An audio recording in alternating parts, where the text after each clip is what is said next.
fast. Oh man, I don't even know where if it cut off on me or not, but I want to apologize for my tardiness and me hitting mute button. Well, it's starting off rough this day. Man, it's starting off rough. Hey, please forgive me. Please forgive me, guys. I apologize. It is totally unprofessional of me what just happened right there, but it's part of life. But like I was saying, part of man's health is making sure you get plenty of rest. Well, that's what I did. I took me a nap after work, but man, I overslept even though my alarm went off. It's not good. But your boy tired. I had a long night last night. Was on King Talk. We was on there for a minute. So I'm here now. And that's the most important thing. Is I'm here now and I'm here for you guys. And I appreciate you guys being here for me. So shout out to y'all guys. Shout out to y'all. And I apologize again once again for being a little late. Oh man. Look, people chatting over. Look. Brother Ray, I appreciate that. Brother Ray said hit the like. Well, Will said, now we're talking. Yeah, look, Will, it's a very important subject that we definitely need to talk about. That's man's health. You know, if you ever heard me talk on either my show or anybody else's show, and I always, you know, have my thing I like to say at the end, and that's black man, protect yourself at all times. One of the things I talk about is the men's health. You know, I encourage your brothers, you know, if you need therapy, go get on somebody's couch or somebody's Zoom meeting. You know, make sure your A1C or your blood works in order. Go get a physical. I share that. Go, and man, of a certain age, you need to go get your colonoscopy and your prostate check. I share that on a regular basis. The reason why I do it is the reason why I'm doing the show today. Men's health is important, especially as black men. It's very important. And I want us to be around as long as we can so we can conquer this world one day. Now, I don't know about conquer, but definitely try to do what we need to do to come up as kings and queens that we need to be.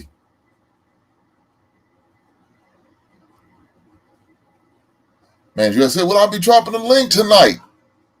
Yes, I will. I'm about to drop it right now. Brothers and, you know, sisters, you know, you're more than welcome to come up. You know, I enjoy breaking bread with you guys and having a conversation, especially something that's very important, very vital, for sure. But yes, I will be dropping the link. Let me go and do it now while I'm thinking about it, because you know your boy old, he may forget. Look at old charges to my heart, charges to my mind. I promise, not intentional. But again, like I said, the most important reason why I wanted to have this conversation, I had this talk, and I had it in my mind. Like I said, I always share and talk about it towards the end of the shows when I give my final thoughts and stuff like that. I sit there and say to myself, why not actually have a show talking about it? It's very important. It's very important. So let me, what I like to do, usually around the first of the year, I try to schedule my doctor's appointment, you know, to go get blood work, to go get physicals, and do what I need to do. And so the other day I did that. The second I had I had to go get a physical and do some blood work. I did that the other day. I do it around the first, so I don't forget, mainly, and to make sure I do it consistently. Do it around that time, because I know, okay, it's that time around the first.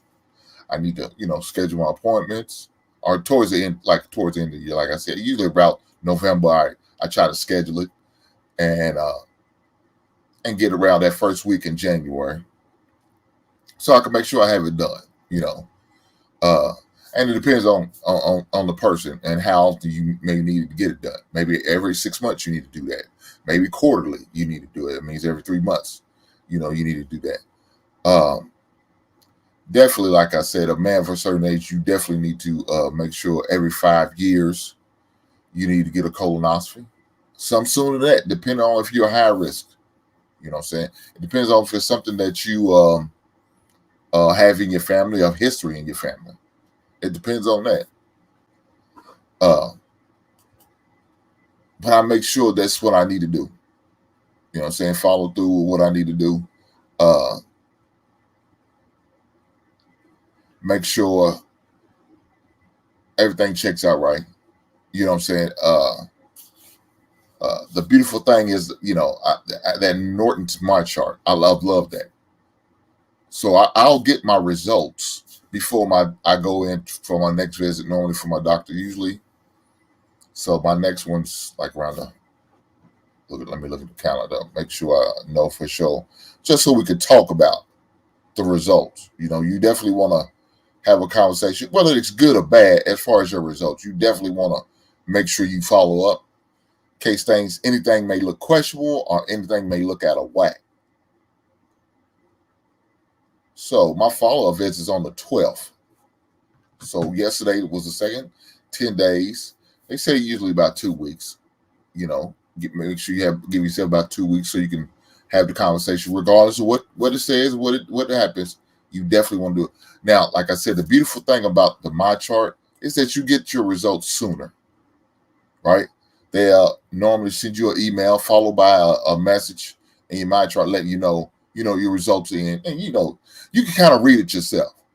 You can kind of read it yourself and go by the gauges they give you on where everything is, and of course, some things you may not be able to read, you may not understand. So that's when you are able to have and ask the questions to your doctor to make sure you understand what's going on or what's being said or what is shared with you.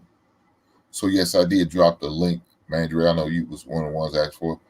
The World Class said, guys, on hitting 1K, brother. Thank you, sir. I appreciate that, my brother. I appreciate that.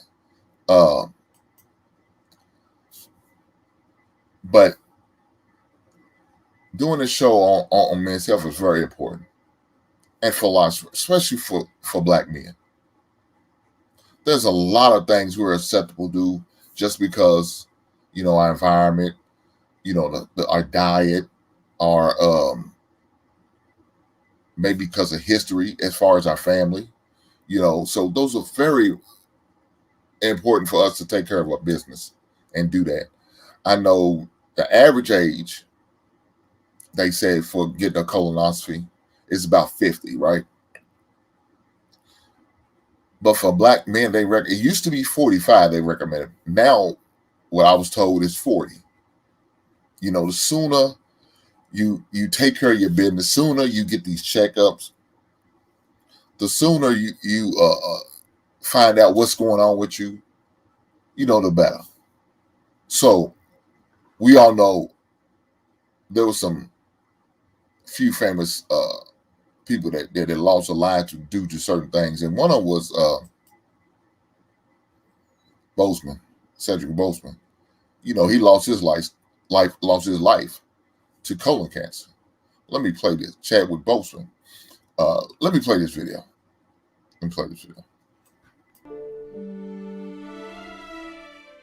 This afternoon, fans continue to mourn the untimely death of 43-year-old actor Chadwick Boseman. He died after years of a private battle with colon cancer. Here's more on the Marvel star's legacy and why the disease that killed him disproportionately affects the Black community. Wakanda forever! On screen, Chadwick Boseman gave human form to Wakanda's hero in Black Panther. In real life, he was also a hero who inspired millions across the world. Chadwick was a deeply kind and gentle person. The first Black superhero visiting kids with cancer at St. Jude Hospital, even as he silently battled his own. How are you? Good. I loved your movie. According to his family, the actor was diagnosed with stage 3 colon cancer in 2016, the diagnosis eventually advancing to stage 4. His death putting a spotlight on the second deadliest cancer in the U.S., disproportionately affecting Black and brown communities. Overall, Black individuals are about 20% more likely to be diagnosed with colorectal cancer and 40% more likely to die. But colorectal cancer is also historically more common in older people. So why did it kill Boseman? the young and seemingly fit actor. We've seen this stark and shocking increase in those people under 50. They don't seem to have the traditional risk factors. Doctors say discussing early symptoms like rectal bleeding can be awkward, but catching colon cancer early is key to survival. The CDC recommending screening beginning at 50, while the American Cancer Society suggests starting at age 45, earlier if there are other risk factors. Black people are not born with chronic diseases. They are created most likely from disparities and that exist within the community that we need to fix. There are limits to access to care. There are issues with cost of care, and there's also just a lack of community awareness and education. And after Bozeman was diagnosed, he made at least 7 movies, including Black Panther, before his death. Faith Abube, ABC News, Washington. And it is important to remember when colon cancer is detected early at stage 1 or 2, survival rates are above 90%. Knowing the symptoms and getting screened are small things we can all do. So with that, man, like I was saying earlier, colon cancer is very curable if you detect it early. Unfortunately, I had a family member, and I talked about this before, how my great-grandfather, who passed away because of colon cancer. Now, unfortunately, he didn't get the checkups early like he should have. You know, he comes from an era where we know if you have your great-grandfathers, your grandfathers, and and you those behind, they are hesitant to go to the doctor, and for reasons, for good reasons. Why? Because of all the things that would used to happen to Black men when they would go to the doctor and when they would do certain things. I feel like they couldn't trust hospitals, people in the medical field because of the atrocities that some of them experience. I don't say all of them, but some of them experience. And so they was always kind of hesitant during those days. You had to really be sick, damn near on your deathbed, for you can get, people to go to, Black men to go to the hospital back then. It's just sad and unfortunate that they experienced that. So he was real hesitant about going. And so when he did that, he got that news, it was rough. And the bad thing about it, he didn't share it with the family, right? It was something I didn't find out until he wasn't able to drive himself. Because what he would do, he would go out and do or what we consider doing this thing. He would still hang out with his guys and go to his motorcycle club meetings and do all that. So we would just on his, he's doing his regular routine. We didn't, think that he was going to getting chemotherapy or nothing like that. It wasn't until where it was to the point where he couldn't drive himself, where he asked me to take it. And then I'm like, well, why are we doing this? Why are we going here? What's going on? And then, of course, he had to, let it be known the reasons why he was doing, and I shared the news with my mother and my brother and my aunt, what's going on. My grandmother knew, but, of course, she felt like it wasn't her place to share the business. So, once we did that, we try to make sure we, took turns and doing what we need to do to make sure he was getting to his appointments, get to his treatments and all of that good stuff. Unfortunately, he was too far along. He was stage 3, just like what Chad Boseman was dealing with. And I shared before how bad it got to where he could not control his bowels and knowing when he had to go to the bathroom or not. So one time he had an accident in my car and it was rough. It was embarrassing for him. You know what I'm saying? It really didn't matter how I felt, because at the end of the day, it was about him and his well-being. So I had to get him back in the house, make sure he got, his clothes off, and make sure he got in the shower, did what he needed to do. And, I did the best I could as far as cleaning my car out. Of course, I had to go get a detail in order to, to deal with what I had to deal with. But, all of that I remember vividly because those things happen, and dealing with that, it was rough. Seeing him go through that once we found out, it was tough. It was tough on the whole family, what I'm saying? Because a person, who we all love and respected going through this, man, it was hard to see. It's hard to really deal with and hard to accept. But I always think about, man, what could have happened if we told us sooner, and if he went to find out sooner, and maybe we could have had him a little bit longer. But sometimes your pride gets in the way, and as men, we can't do that. As men, we got to make sure we take care of ourselves. We only get one shot at this thing. We only get one shot at this thing, and when it's our time, it's our time. There's nothing we can do about it. But do what we can to try to make sure we take care of ourselves. I know it's around the first of the year, and everybody has their resolutions where they want to go lose weight, eat healthier, do certain things as far as your health and your well-being. And that's all good, and that's great. We need to do that. But we shouldn't wait till the first of the year to make these decisions. We shouldn't wait till the first of the year, to make these calls. We shouldn't wait till the New Year's come around to have these resolutions. Some of these things should be automatic. Now, some of these things are going to be forced on us depending on what's going on with your health. It depends. It really does.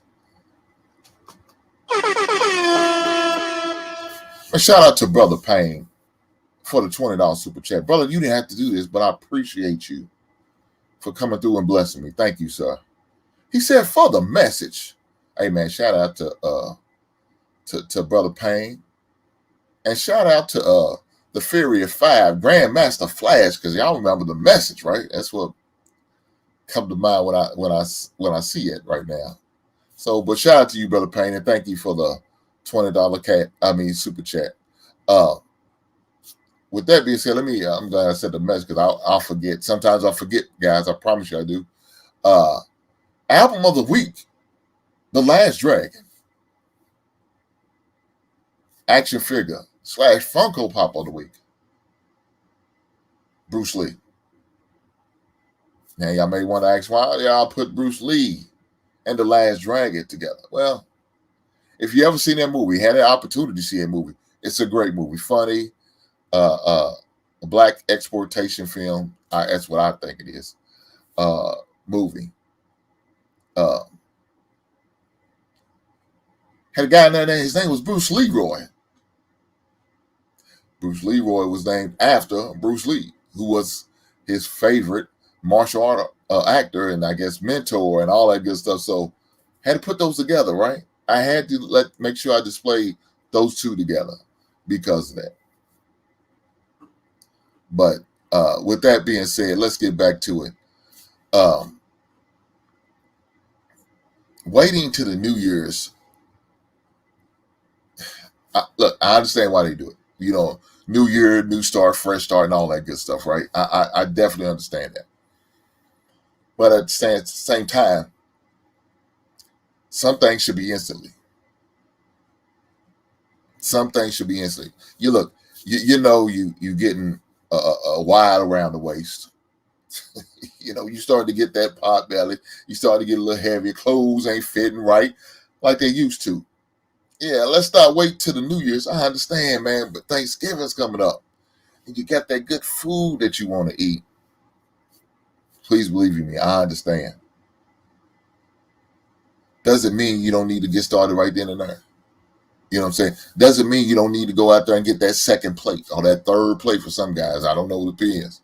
Some of y'all knocking down that third plate, and maybe you shouldn't. Some of us guys should be practicing them push away from the table. Not push ups, but push aways from the table. Because we know you're glutton and you're eating way more than you probably should. You know what I'm saying? And getting that extra piece of turkey or that extra piece of ham or them extra dressing and mac and cheese. Look, I'm getting hungry just thinking about it. I ain't gonna lie to you guys. Let me bring my brother up. Brother, he said. Brother, he said, good evening tonight, brother. Glad you can be here with me, brother. I appreciate it. My brother, my pleasure, man. How you doing tonight, sir? And look, brother, I'm good. You know what I'm saying? I got my checks, my physical out of the way, my yearly physical and blood work that I like to do around the 1st. Got that done. So hopefully I get great and positive news comes about the 12th when I go back for the follow-up. So I'm good. I can't complain. I guess I'm ahead of the curve, brothers. Brothers that's no longer with us in 2024. You know what I'm saying? So we are blessed and to be here. So I'm ahead of the curve, brother. How about yourself? All is well, man. All is well. Thank you for asking. And likewise, man, like I said, you encouraged me, a few weeks ago to make my appointment. I went and did all of my blood work, got all of my panels ran, and got a healthy A1 checkup. And doctor said, keep up the good work for a 50-year-old man. I'm not doing bad. So I appreciate you, brother. I appreciate you immensely. Right on, brother. And I appreciate you was able to do that. Got what you need. Got the answers you're looking for. Shout out to you, brother, for doing that, because there's a lot of brothers that we need to do this. It needs to be priority. I know some guys. Well, man, I'm young, I'm vibrant, I feel good. I feel like saying everything's everything. That don't mean nothing. Look, you can think you're the most in shape person, still have to deal with some things. Doesn't matter. High cholesterol's a motherfucker, man. Prostate cancer's a mother. Diabetes, type 1, type 2, it's a mother, man. And those are things that we have to deal with in our black community. So, fellas, man, please do what you need to do. I encourage you to do those things, man. Definitely encourage you. Look, brother D-Town said, me too. I know that's right, brother. Right on, man. Look, when I hear stories like this, man, it's I promise you, it's very encouraging. When I heard brothers talking about, man, Hank, I heard you say that, and it reminded me, hey, I need to go get my checkups. I heard you say that I need to go check my blood pressure. Brother Hank, I heard you say it, man. I had to go and get my physical and this and that. But when you say shit like this, D-Town, you drive my blood pressure up. See, now I need to go up there and check my blood pressure. When you say, how about them Cowboys? Yes, nobody gives a good goddamn about these damn Cowboys. They ain't shit. I just want to let you know from the bottom of my heart. Yeah. They ain't shit. I second that. And the playoffs will tell. The Cowboys do what they do, but let's see what they do in the playoffs. I know that's right. And hey, that's where it all counts and matters, right? That's where it all counts and matters. But back to the real subject, right? Back to the real subject. Let's talk about the real. What's real is real. Shout out to D-Town. I know that's right. Shout out to the young brother, man. He's coming over here. He learns, man. He hangs out with me doing my Monday sports. Saying every once in a while he always put that bullshit in there, like how about them Cowboys doing a serious session. We talk about men's health. And he's trying to give me high blood pressure, man. He trying to drive my heart rate up, man. The doctor said everything was good when I got my blood pressure checked. But he's trying to drive it. I'm glad my doctor's not around right now with that cup ready to put on my arm, checking my blood pressure, because he got it. My heart rate's up. It's not because I went out and took a jog for good health or took a walk in the neighborhood, brother, he said. It's because he said some old crazy shit like that. How about them Cowboys? Yeah, it's D-Town's fault. D-Town's fault, everybody. Damn him and damn the Cowboys.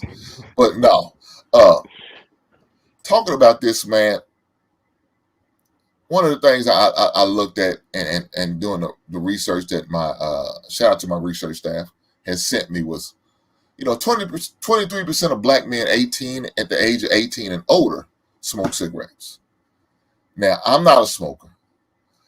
My lady's not a smoker, but I understand that it's a habit that there's a bad habit that is hard to break, and if I would discourage people, don't start that habit if that's what you get into, man. It's a rough habit to break, and it's a habit that I've seen some of my family members lose their life, right? Because that lung cancer, man, is a mother, man. It's a mother. Well, look, I'm not gonna say just point out lung cancer. All cancer's a mother. Yes, indeed. But I've seen how family members go through it. They on their deathbed and they can't talk and they get throat cancer. Man, it's rough, man. So Brothers and sisters, if you're a smoker, man, do what you can to quit that habit. It's rough. It's rough. Another stat, man, I looked at, man, said 40% of black men 20 years of age and older deal with hypertension. Now, that's scary. That's real scary. Because hypertension affects your blood pressure. Mm-hmm. Can affect you if you're going to have a heart attack or not. And to see young bloods like in their 20s dealing with this shit, man, that's, whoo. Brother, he said, man, I don't know what to say about that one. I would say our diet, hypertension, a lot of salt, and like you alluded to, the cigarettes, the cigars, the hookahs, the weed, just the smoke. Our diet, we have to be conscious. We have to be, very mindful of what we intake, especially when it comes to cancers. And when it comes to hypertension, when it comes to diabetes, high blood pressure, all of the things that you alluded to. And I wave my flag on diet. Drink your water, eat your salads, and everything in moderation. And like King said, try to cut down the smoke if you can, try to alleviate it completely.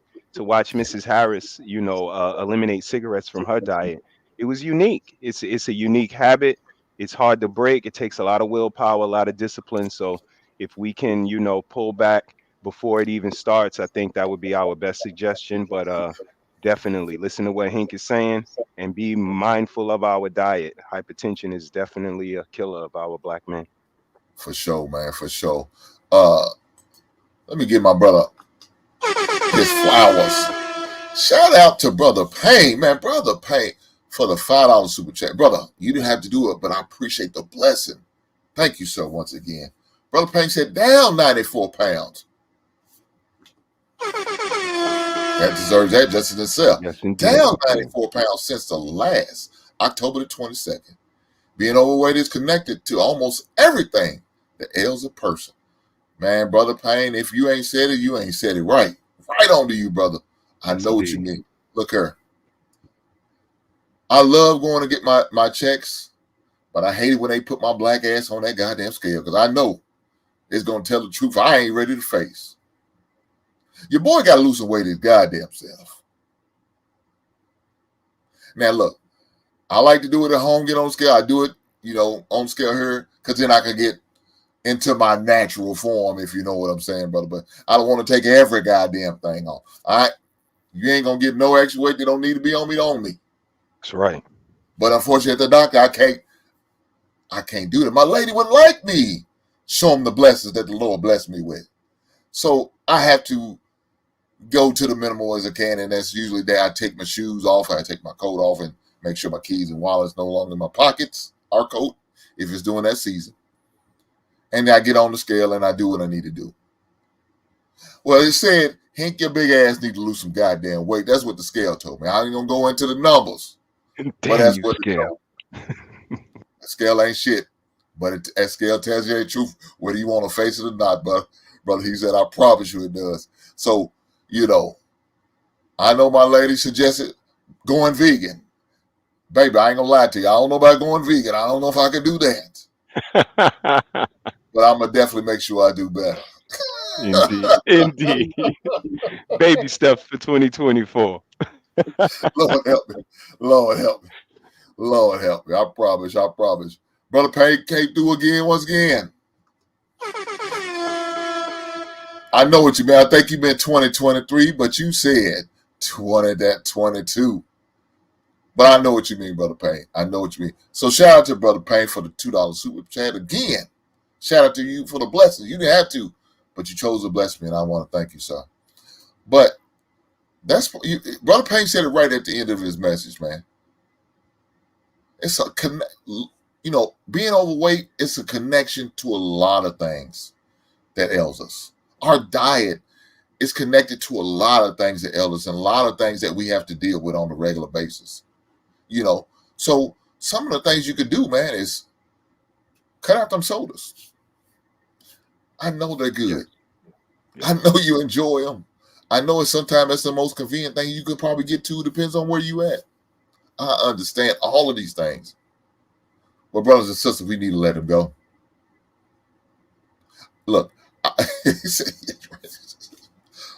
said, every show, man, if you watch me on the show, man, I'm knocking about 3 or 4 of the things off. I do. I see you. Look, I got a refrigerator right here beside me on my desk. I mean, not on my desk, but on my book, on my 2 file cabinet. That's what it's called, file cabinet. Shit from college. Still got it. My man. That bad boy still working. She's still kicking. So I'm going to still ride it out. That's right. So, and I keep water in there. That's it. That's all I keep in the water. That's it. Nothing else. I got a case of water right on the floor. As soon as I get low, I'm ready to fill that thing up. You know what I'm saying? I'm ready to fill it right back up. Get some good cold water. Mm-hmm. I keep about 4 cases in the refrigerator. People think, man, I'm ready for the end of the world. No, man. I just don't want to run low and run out. So I keep about 4 cases out in my garage. When I get down to 1, it's time to re-up. Huh? Yes, indeed. Yes, indeed. Water is very important. Y'all know what I'm talking about, re-up. Water is very important. And like you said, man, the soda, the juice, that's what we had in my house, growing up. Yeah. And it was just diet. Like I say a lot, what we practice, what we prioritize is what we get good at. And you a sports guy like me, Hank, what we practice every day, 6 in the morning, and then after school, and then on Saturdays, and then we go home and try to get some extra shots or some extra catches in. So that practice is what makes perfect. And if you put water around the house, the kids will drink it and they'll like it. And when they go somewhere and they offer water, they won't say, ew, what is nasty? Or can I have a juice? Or it'll be fine. It'll be acceptable. And it's because we prioritize it. And I think we should, because the soda, the juice, the sugar, it's a bad habit. Your body's going to start to crave it. You start to get, bad attitudes and have withdrawal if you don't get it. And people don't even really notice it, but it is definitely something we have to prioritize. And water is important, y'all. So I'm with you, Hank, 100%. Very important. And, me just drinking water and taking sodas out of my diet, I lost 10 pounds just from that alone. Now, that's just me. I mean, it may, of course, it affects things, people differently, of course, the body types and all that. But just in letting the sodas go, and like you said, the sugary drinks and all that, I lost 10 pounds just on that. So there's little things you can do to lose weight. You know what I'm saying? Like I said, change your eating habit, change your diet, like change your intake on what you drink and partake in, It might be the alcohol. Some of us, casually have a drink. But some of us are sloshes out here. Some of us are sloshes, man. I mean, they out there killing it. You're not I'm lying. like, man, they drinking that, drinking alcohol more than they even digesting food. I'm like, God damn. Yeah, the bottles be flying. I see the bottles flying. Me and the wife go for date night or something, and the bottles they going. The cognac, cognac and the wings are in heavy rotation. Shout out to Woodford Reserve. They're not a sponsor yet, but they need to be. I don't know what they're waiting on. I'm here in Kentucky. I'm a local guy. Y'all need to be putting y'all ads to my show, The Basement. Tap into The Basement. God, I don't know what they're waiting on. Maybe I'm speaking into existence when I said that. Right on, Brother Marcus. But yes, look, I can't tell you enough. Like Brother Payne said, your diet is very important to some of these things you're dealing with. It is very important. Very important. My next thing, let me put this up. 40% of Black men die prematurely from heart disease, as compared to 21% in white men. That's scary. Because these young men and these young women, are affected by that. But mainly, like we said, we talk about men because it's men's health. And to see that 40% of Black men are losing their lives, like I said, prematurely because heart disease, that's one of the biggest killers amongst us. Diabetes and heart disease. 2 very important things, like I said. And what does it do to some of it is because of our diet. Because we choose to continue to eat bad, eat out. Too lazy to get home and fix a meal, get a good home cooked meal, and watch what's being put in your food. That's very important. Too much salt can affect your blood pressure. Too much sugar can affect your weight and your diet. And if it can affect if you become a diabetic or not. Your sugar intake. Indeed. Your body's not producing enough insulin. All of that's important, man. Sister Ty said, yes, that diet, Ty, is very important.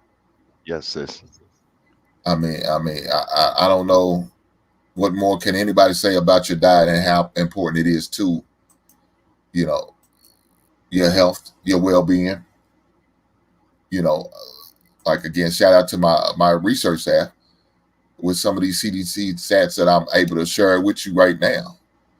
It's because of that. And I was like I said, I was looking at it. And another things that, that's important to your diet could be the cause of this, and that's prostate cancer. Guys, your prostate is very important because it can not only affect, as far as prostate cancer, it affects you as far as erectile dysfunction. Yes, indeed. So we know some of you are current man whores, and y'all doing what y'all doing out there. Y'all love the ladies. Y'all love to love them down, but you ain't gonna be loving them down too much. If you got ED. That's right, fellas. You're not gonna be able to love them down too much if things ain't grand rising for you. You know what I'm saying? I know some of you fellas like to say grand rising to these queens. Well, if you ain't have your own grand rising, that could be a problem. You know what I'm saying? That could be a serious problem. Like, you just sent me a menu list. Okay. And one of this is salmon and chicken. I agree. So I'm not gonna reply about it to text because I'm on the show. But baby, yes, salmon and chicken is a great option. Absolutely. I would love either one of them. But no, the thing about prostate, it can affect your nightlife or your day life or your sex life, period, right? So make sure you get that checked, man. Look, it's not the most lavish thing to be done because we all know what they have to do when they do what they need to do. They gotta do some stuff. And when they check that prostate, man, it's embarrassing. When they gave me the tissue paper so I could wipe back there, because they got to check. That's how they check your prostate. And you get the finger test. Guys, I know. I understand. I didn't like it when he said I got to do this, and he shared with me how he got to do. I had to give him a second and third look. Hurry up, motherfucker, man. Get this shit over with. God damn. But you got to do what you got to do. Check it out. Make sure everything's right. Nothing's swollen.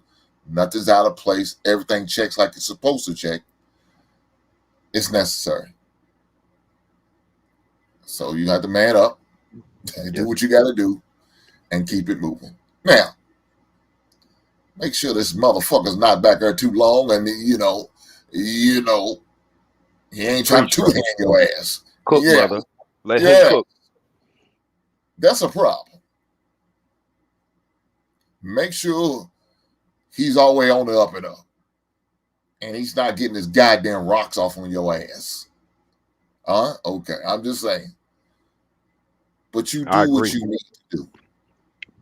You have to. Look, some motherfuckers say, at least talk dirty to me before you pump all that.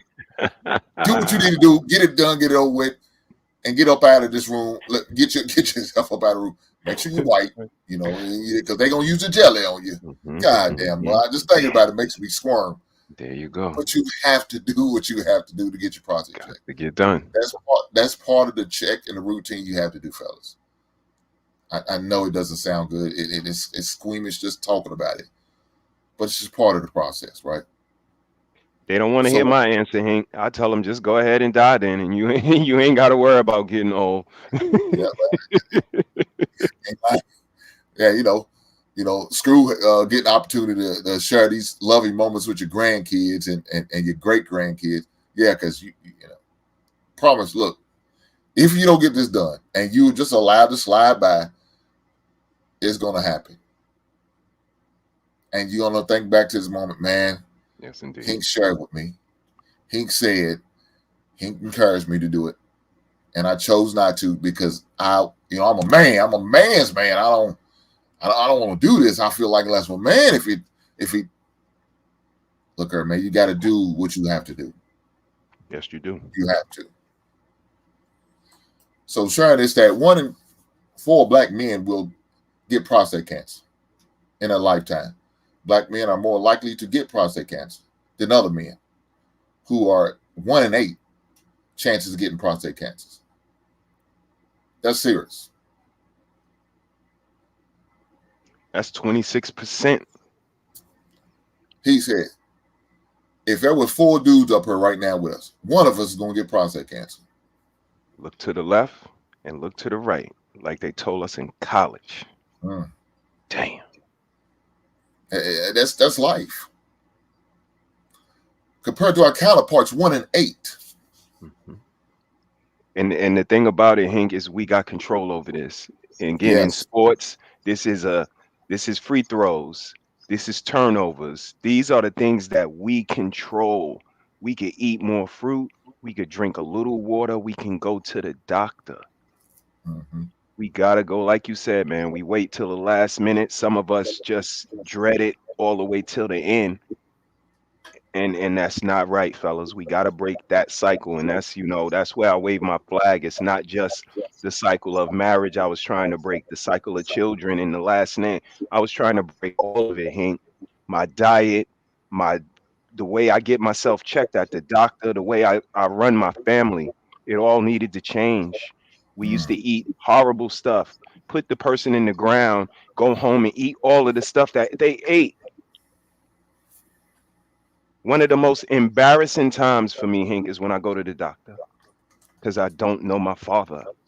So when he asked me about the medical history from a whole side of my family, I don't know. My mother died when I was 9 years old. She had a stroke. She was 39 years old. Do you know on my 39th birthday how scared I was? Thinking I was going to have a stroke. Just medical history is important. And that's why I wanted to come up. I told you that, it would be my pleasure to come up here and have this discussion with you because we are a part of all types of discussions. And I think these as well, we need to have a little bit of concentration and sit down a little bit and chop it up. So thank you for having this discussion, my brother. Thank you for being health-minded and for being who you are, man. I can't stress that enough. Brother, he said, I appreciate it, brother. Look. We all know this type of discussion is not going to get the views that it deserves or that it needs or to have the conversations that is being talked about. A lot of brothers not saying, fighting to get on the panel to have this discussion. They're not.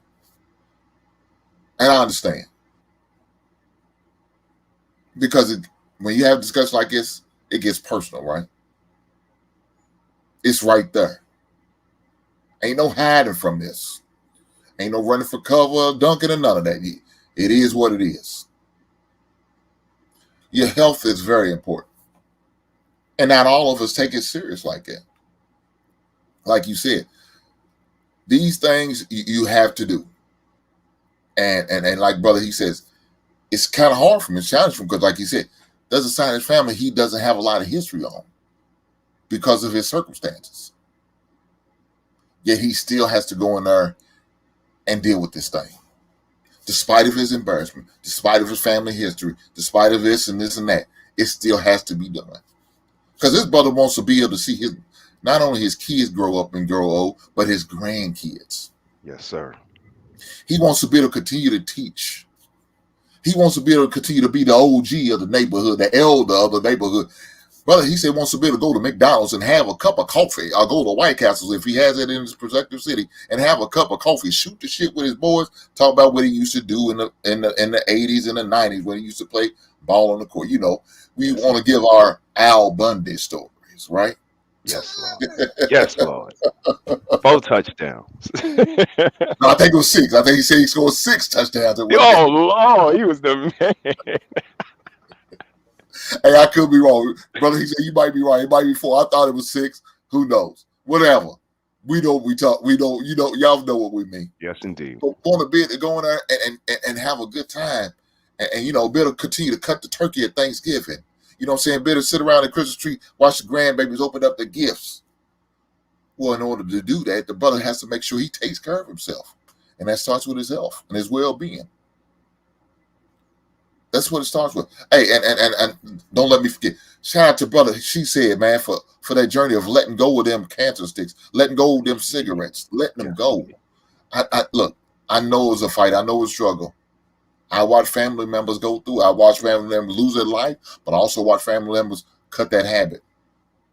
So it can be done. Like you said, you got to have the willpower and the discipline to do it. Yes, so indeed. shout out to the system. Yes, indeed.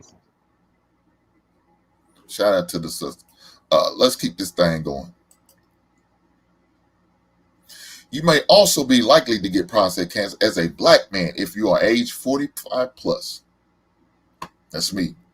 I'm in that category. Yes. Your risk increases as you get older. If your father or brother has had it, or if your mother/sister had breast cancer.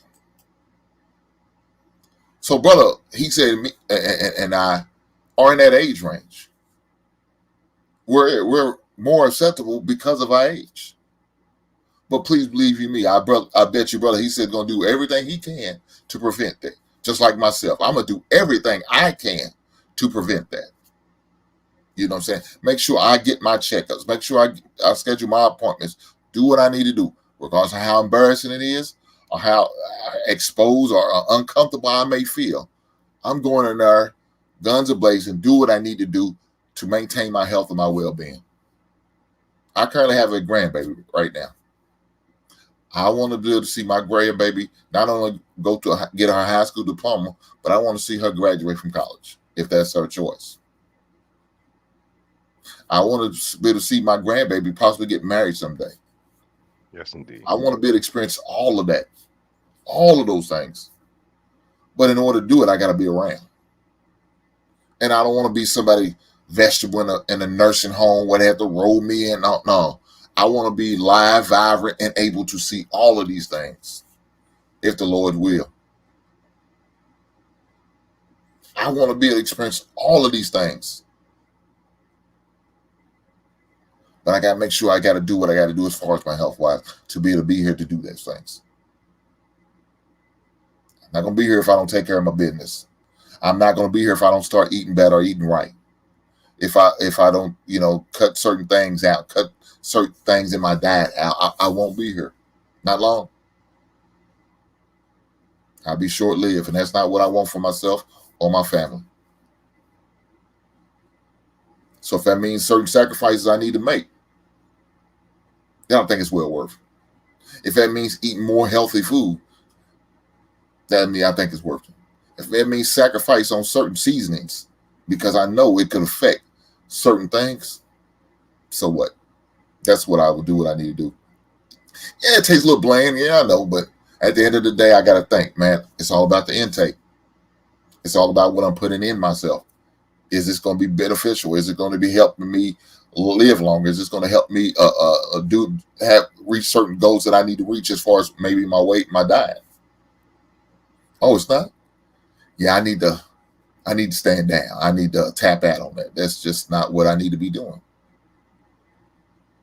Because it's very important. You know what I'm saying? It's very important. I know one thing. My son's he's 18 years old.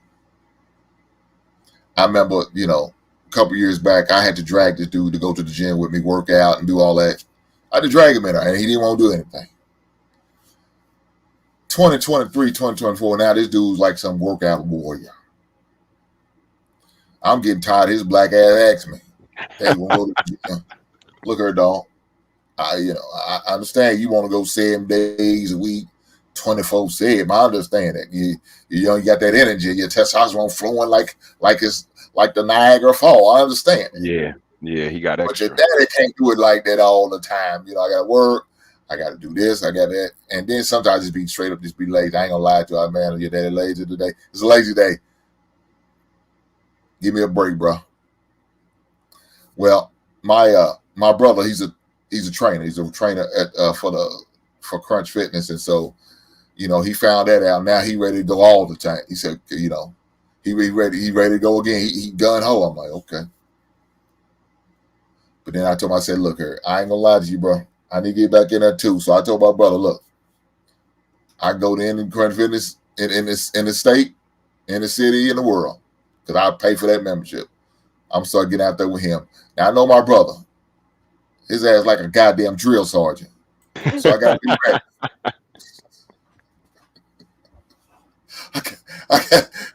Brother, he said, man, I got to get myself mentally prepared for this shit. I probably should have uploaded the video my son sent me. My brother got him in there doing pull-ups and shit. And he yelling at him. I'm like, hold on now. Okay. I'm like, hold on now. I said, when I used to yell at you, your ass have a goddamn fit. you be talking about, I won't do this no more. Oh, man. Yeah, that's what he be saying. You too hard. A couple years ago, you like, you too hard. Why you so hard on me? I get this in practice. Why I gotta get this at home? Hey man, that's how I came up. I would train him and make him work like he playing football. But he'd be like, Daddy, I ain't playing football. I ain't in Murray State. I understand, brother. But you're gonna be cock strong. Look, yes, whatever you don't have in height, you're gonna have in bulk and strength. And please believe you me, I'm gonna get you some of these damn yoga classes they offer to remain your flexibility, because that's very important. I don't want you to get you all big and bulky where you so big and bulky you can't hardly move and you stiff. Now we're not gonna do that. I'm not gonna send you down that road. Right. But you're gonna be right. They ain't gonna be able to move your ass. I promise you. When you take a bump, you're gonna accept it and keep it moving. Let them read that scouting report. Tell them read the other team's scouting report. They can't move you easy. No. Shout out to Marvel, but you're gonna be a punisher. when you go to that hole, you're gonna punish them guys. You understand what I'm saying? They gonna try to take that chart. Okay, get in the way you want to. You're gonna get all this shoulder in your goddamn chest. Yes, you are, because that's we're gonna have to do what you got to do. But like I was saying, now the dudes work out. Well, he's in there doing pull-ups. Like, okay, dog, I see. He sent me a video every time he left. He flexing. He sent me video and pictures. I'm like, okay, dog, I see what you're doing. I know what's going on. So so he focused. He gun ho. He happy. My brother and I training him. So now it's the second time. They done hooked up. So now he loves it, brother. He loves it. You know what I'm saying? And I'm happy for him. You know what I'm saying? And I want to see that for him because it's very important.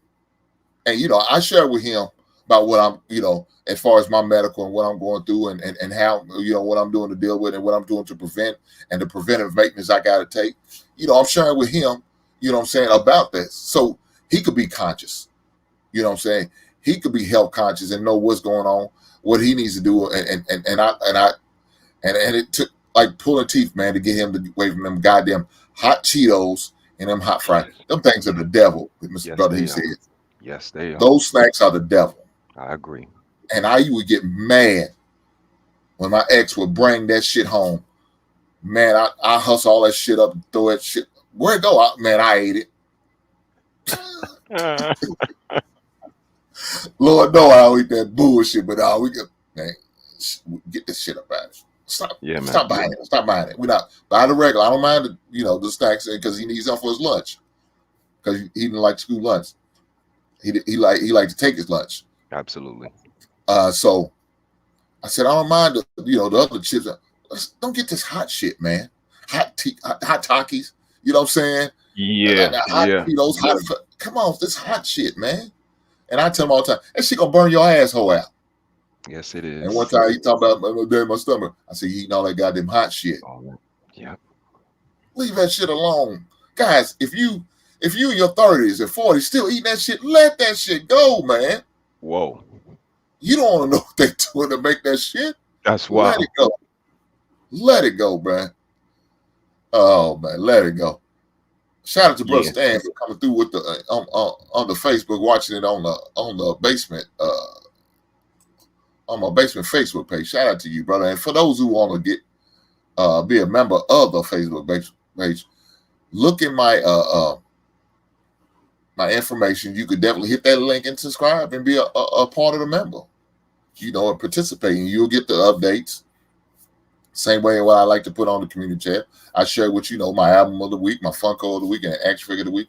Not only that, but just share some other good information under my Facebook page. So anybody who wants to join, are more than welcome. More than welcome. I welcome you. But seeing that now, man, that he does that, it kind of makes me feel good, brother. He said, I promise you it does. That he's taking his health and well-being serious. You know what I'm saying? Doing what he needs to do. Doing what he needs to do. So another Shout out thing to is, y'all, man. You guys are a good example. For him to see you and then see your brother, again, just to see how you men prioritize health. Even if he neglects his, he knows Pops and Unc, they prioritize their health. So he's conscious, like you said, man, sparking that consciousness. That's all we could do as parents. And hopefully they'll take the baton and win the race. Mm-hmm. So this the PSA test is the blood test also to detect for prostate cancer too. You know, guys, when y'all before you hit that around that 40 and 45-year-old age, before they have to give you a finger to the booty, these are usually the things they can use to check. They normally don't. They're good, but the thing about them is that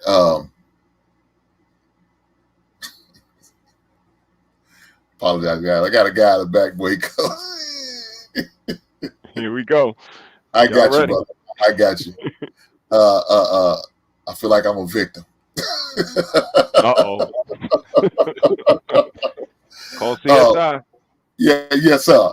But with these PSA, they usually give you you can do your blood work. Now, of course, it's not as accurate as they give you the rectum check, but still, those are other methods you can do. I know some people may be a little squeamish, but those are other things you can do. But let me bring this brother up.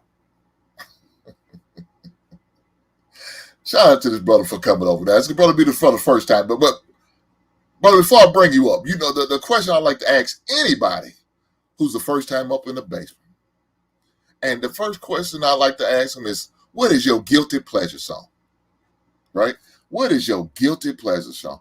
So shout out to this brother, Brother Fat. Now, Brother Fat is coming in and he's exposing himself. I guess he's showing his pride because he may be a man on a weight loss journey. So I saw the title Men's Health and I said, that's my show. I don't know how I didn't get invited. Let's go. But I'm here. Like, you got speechless because I'm such a physical specimen that people are like, damn, how can he be almost perfect? So appreciate you guys. Thank you for having me. I should be here sooner. Mr. Iset, salute to you, sir. Very familiar with your job. And the Ancestor Inc. You need to shave that beard so I can see if you have a double chin or not, sir. I don't trust you. I don't. How you guys doing? Happy New Year. Good, man. Happy New Year, brother. Man, it's all good. And for the record, I do not have a double chin. I don't know about that, sir. I don't know about that. So I gotta shave and show, make sure to verify. I got you, brother. So let me ask you. I asked the question, Fatty. What is your guilty pleasure songs? What are some songs you like to rock out to? But your boys probably give you a hard time if they heard you listening to the shit. They gonna say, "What the hell are you listening to that Dolly Parton 9 to 5 song for, Fatty?" Yeah, I actually don't have like a Eden. I like rock music. Rock music sounds very well today. I don't listen to it every day, But every time I listen to an intro, if I don't have like a drill, like very heavy hip hop sound, I literally go to rock because rock sounds rock violins. Like there's certain things that like are a little bit outside that I love. I love violin covers every day. I would rather listen to violin covers and piano covers every day than actually to listen to the original. So maybe that's the secret. And don't tell my friends, please, because they are going I to. got you, brother. Safe I with got us. you. Safe with us, I man. got you. As a, so you might say he likes to have the covers of songs, but played by via violin. Yeah, violin They're cover. beautiful for whatever reason. Like the cover, like there's some instruments that I think touch your art. You see what I'm saying? Like Indeed. the piano, the violin, like a guitar. Mhm. There's certain instruments that, in my opinion, actually touch your art. So no matter what style of music you like, some type of sounds are universal for whatever reason. And I think a lot of those, even if you don't even if you don't tell yourself that you like to enjoy that, they bypass whatever your brain thinks about the shit. That's stuff. Sorry, Okay. Brian. I get No, it. I you get it. New Like year, a new guilty me. pleasure. Guilty pleasure, as you can see, eating. If I'm bored, I eat. If I'm happy, I eat. If I won, I'm going to eat. If I lost, I'm going to eat. I like everything needs a celebrate. Everything needs a reaction. And I didn't develop a taste for coffee. Never smoke a cigarette. Never smoke weed. So because I don't have a repertoire, I am not versatile when it comes to vices. The only thing I can resort to is usually food. So my next 2 years, I'm trying to, especially now that 2023 was an amazing year. So 2024, 2025, I'm trying to get my body back because I'm very. How is the word when you look at the mirror and you like to see yourself? self-conscious. No. The bad word. When people like their reflection more than they like everything else. Vanity or whatever. I don't Yeah, know. vain. Yeah, they would Vain. be Yes. vain. I really like to look myself in the mirror and not looking like a piece of crap. I enjoy that a Okay. lot. So trying to get back to that. No Vain. doubt. Yeah, I'm trying to get back to that. I'm very proudful about the way I used to dress, about the way I used to look. So I need to go back to, like, it's not just money. I don't want to get money now and die at 39. That's not my plan. So I'm trying to get my body back on the next 2 years. Calm, like on a calm way, is the first time I'm doing a diet that is not, I have a wedding in 6 months, I have to do this and this and that. The first time I'm not, oh, I'm going to Disneyland, I'm afraid I don't fit on the ride, let me go ahead and do like 2 months. First time in my life I'm doing that. So I'm doing a grown-up diet. I'm not doing a young Okay. adult diet because 34, No I need pressure. to No find what pressure. is. Absolutely. Yeah. I Well, mean, shout out that's to you. Shout out to you, brother. Shout out to you. Go ahead, brother. He said, I'm absolutely. sorry. Shout out to you, Fatty. And I think that's, here in America, when we think of diet, we think of almost how you described it. It's so, straight and narrow. If you say you want a diet and I see you eating a hamburger on Thursday, I'm down your throat. What are you doing with that burger? And it's like, no, things happen gradually. I am on a diet. Maybe I just want to have a burger today and I'm going back to my diet tomorrow. So sometimes we don't give enough grace when it comes to something like that to let somebody kind of, get into the groove. We just expect them to jump into the groove and stay in the groove, and it's not realistic. It's not even about that for me. It's like, how many times, like, do you think I'm an handicap? How many times are you going to tell me you need to eat less carbs, and you need to do? No, I know. It should not eat $20, $30 of fast food every day, and I need to go to the gym. Like, slowly you're going to get there. Take your vitamins, take your collagen so your skin become good. Take whatever you have to take, but consume protein. It's like that every time somebody sees somebody fat, they think they don't know how to be in shape. It's not that I don't have the knowledge. I'm just lazy. When I say lazy, is I could Uber eat nice food. what I do, Burger King. And it's not the Burger King one sandwich. Fat people, how they eat. Like, it's one sandwich for like warming the stomach. You see what I'm saying? Then it gets a little bit of, and by the end of the year, like by the end of the month, it's $900 in fast food. Like, it's a astonishing amount of money spending on stupid food that you don't even finish.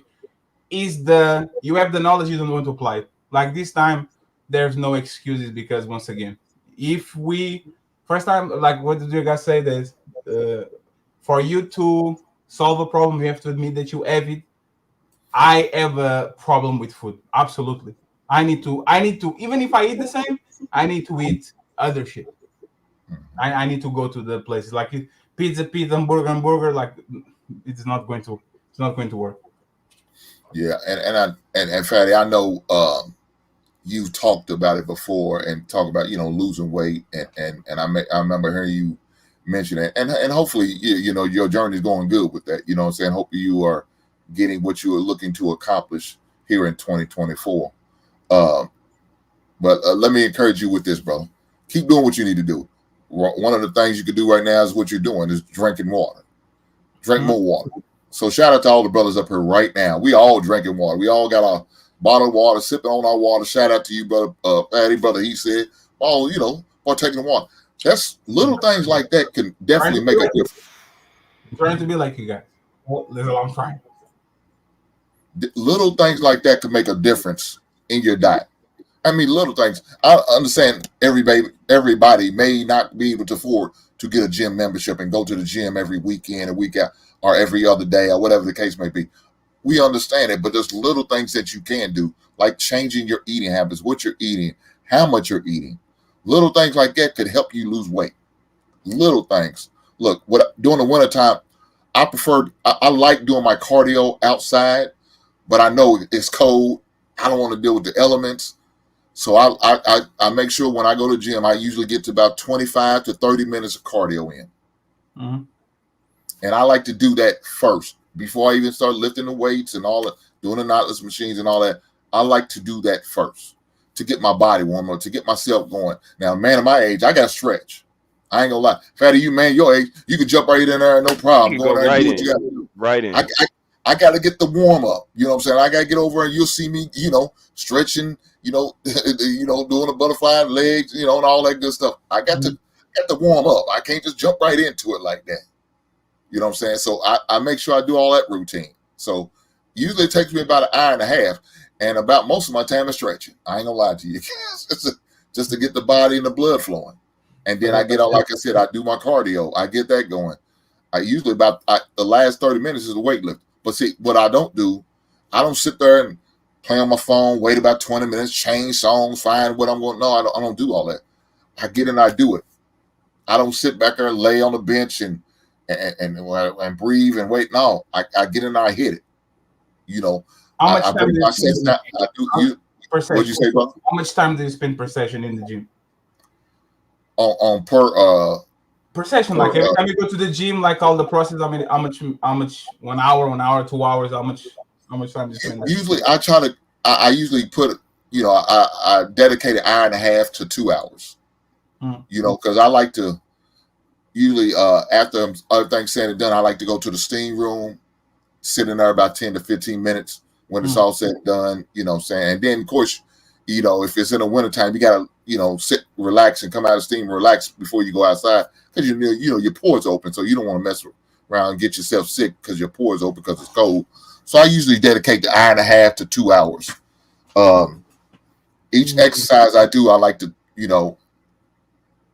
make sure I give myself 10 minutes as far as the weights and all that, because in that time I feel like it's time not only if I'm working with somebody else, I'm doing it by myself. That's enough time between two people to get the exercise done and move on to the next thing. It's not a lot of conversation. You know what I'm saying? We don't need to talk about a lot. We talk when we get to the steam room or when we have a cool down moment. That's when most of the conversation going. That's why I like to listen to music.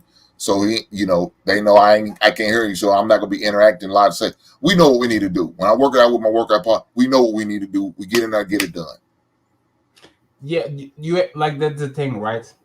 I am kind of known on my area because I was a sport commentator for 10 years. Like I have a gigantic page in Portugal. And every time I go to the gym, somebody, hey, man, let's talk about the Lakers. Let's talk about the Dubs. Let's talk about this. Like that pisses me off. Having having a gym partner is something that I repulse to because, again, you want to be able to like just pick up and go. You don't want to get it like it's an event, right? It's like we're working here. One thing is you click in the link. Another thing is you have to invite 7 people and make sure they have the same day at the same time. No, you don't want to be an event. You want to go in and out. I usually try to, and that's the funny part, right? Because I've been back on the last month and I don't have like joint pains. My blood work is okay, but it's like I feel it. You see what I'm saying? Like it's coming, right? It's like me sitting on a desk and I never feel pain, and now I stand up and my knee is kind of like, like, I'm like,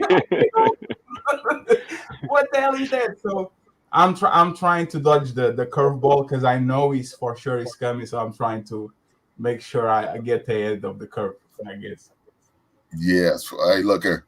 I tell you, when you get to that 35 mark, that's when you feel a little bit different. You feel that, yeah, I'm getting a little older. You know, you ain't no spring chicken anymore. You ain't jumping up, do what you know. Like I said, man, I need about 5-10 minutes before I get up out of that bed to warm up in the morning. You know, I got to be at work at 6:30 in the morning.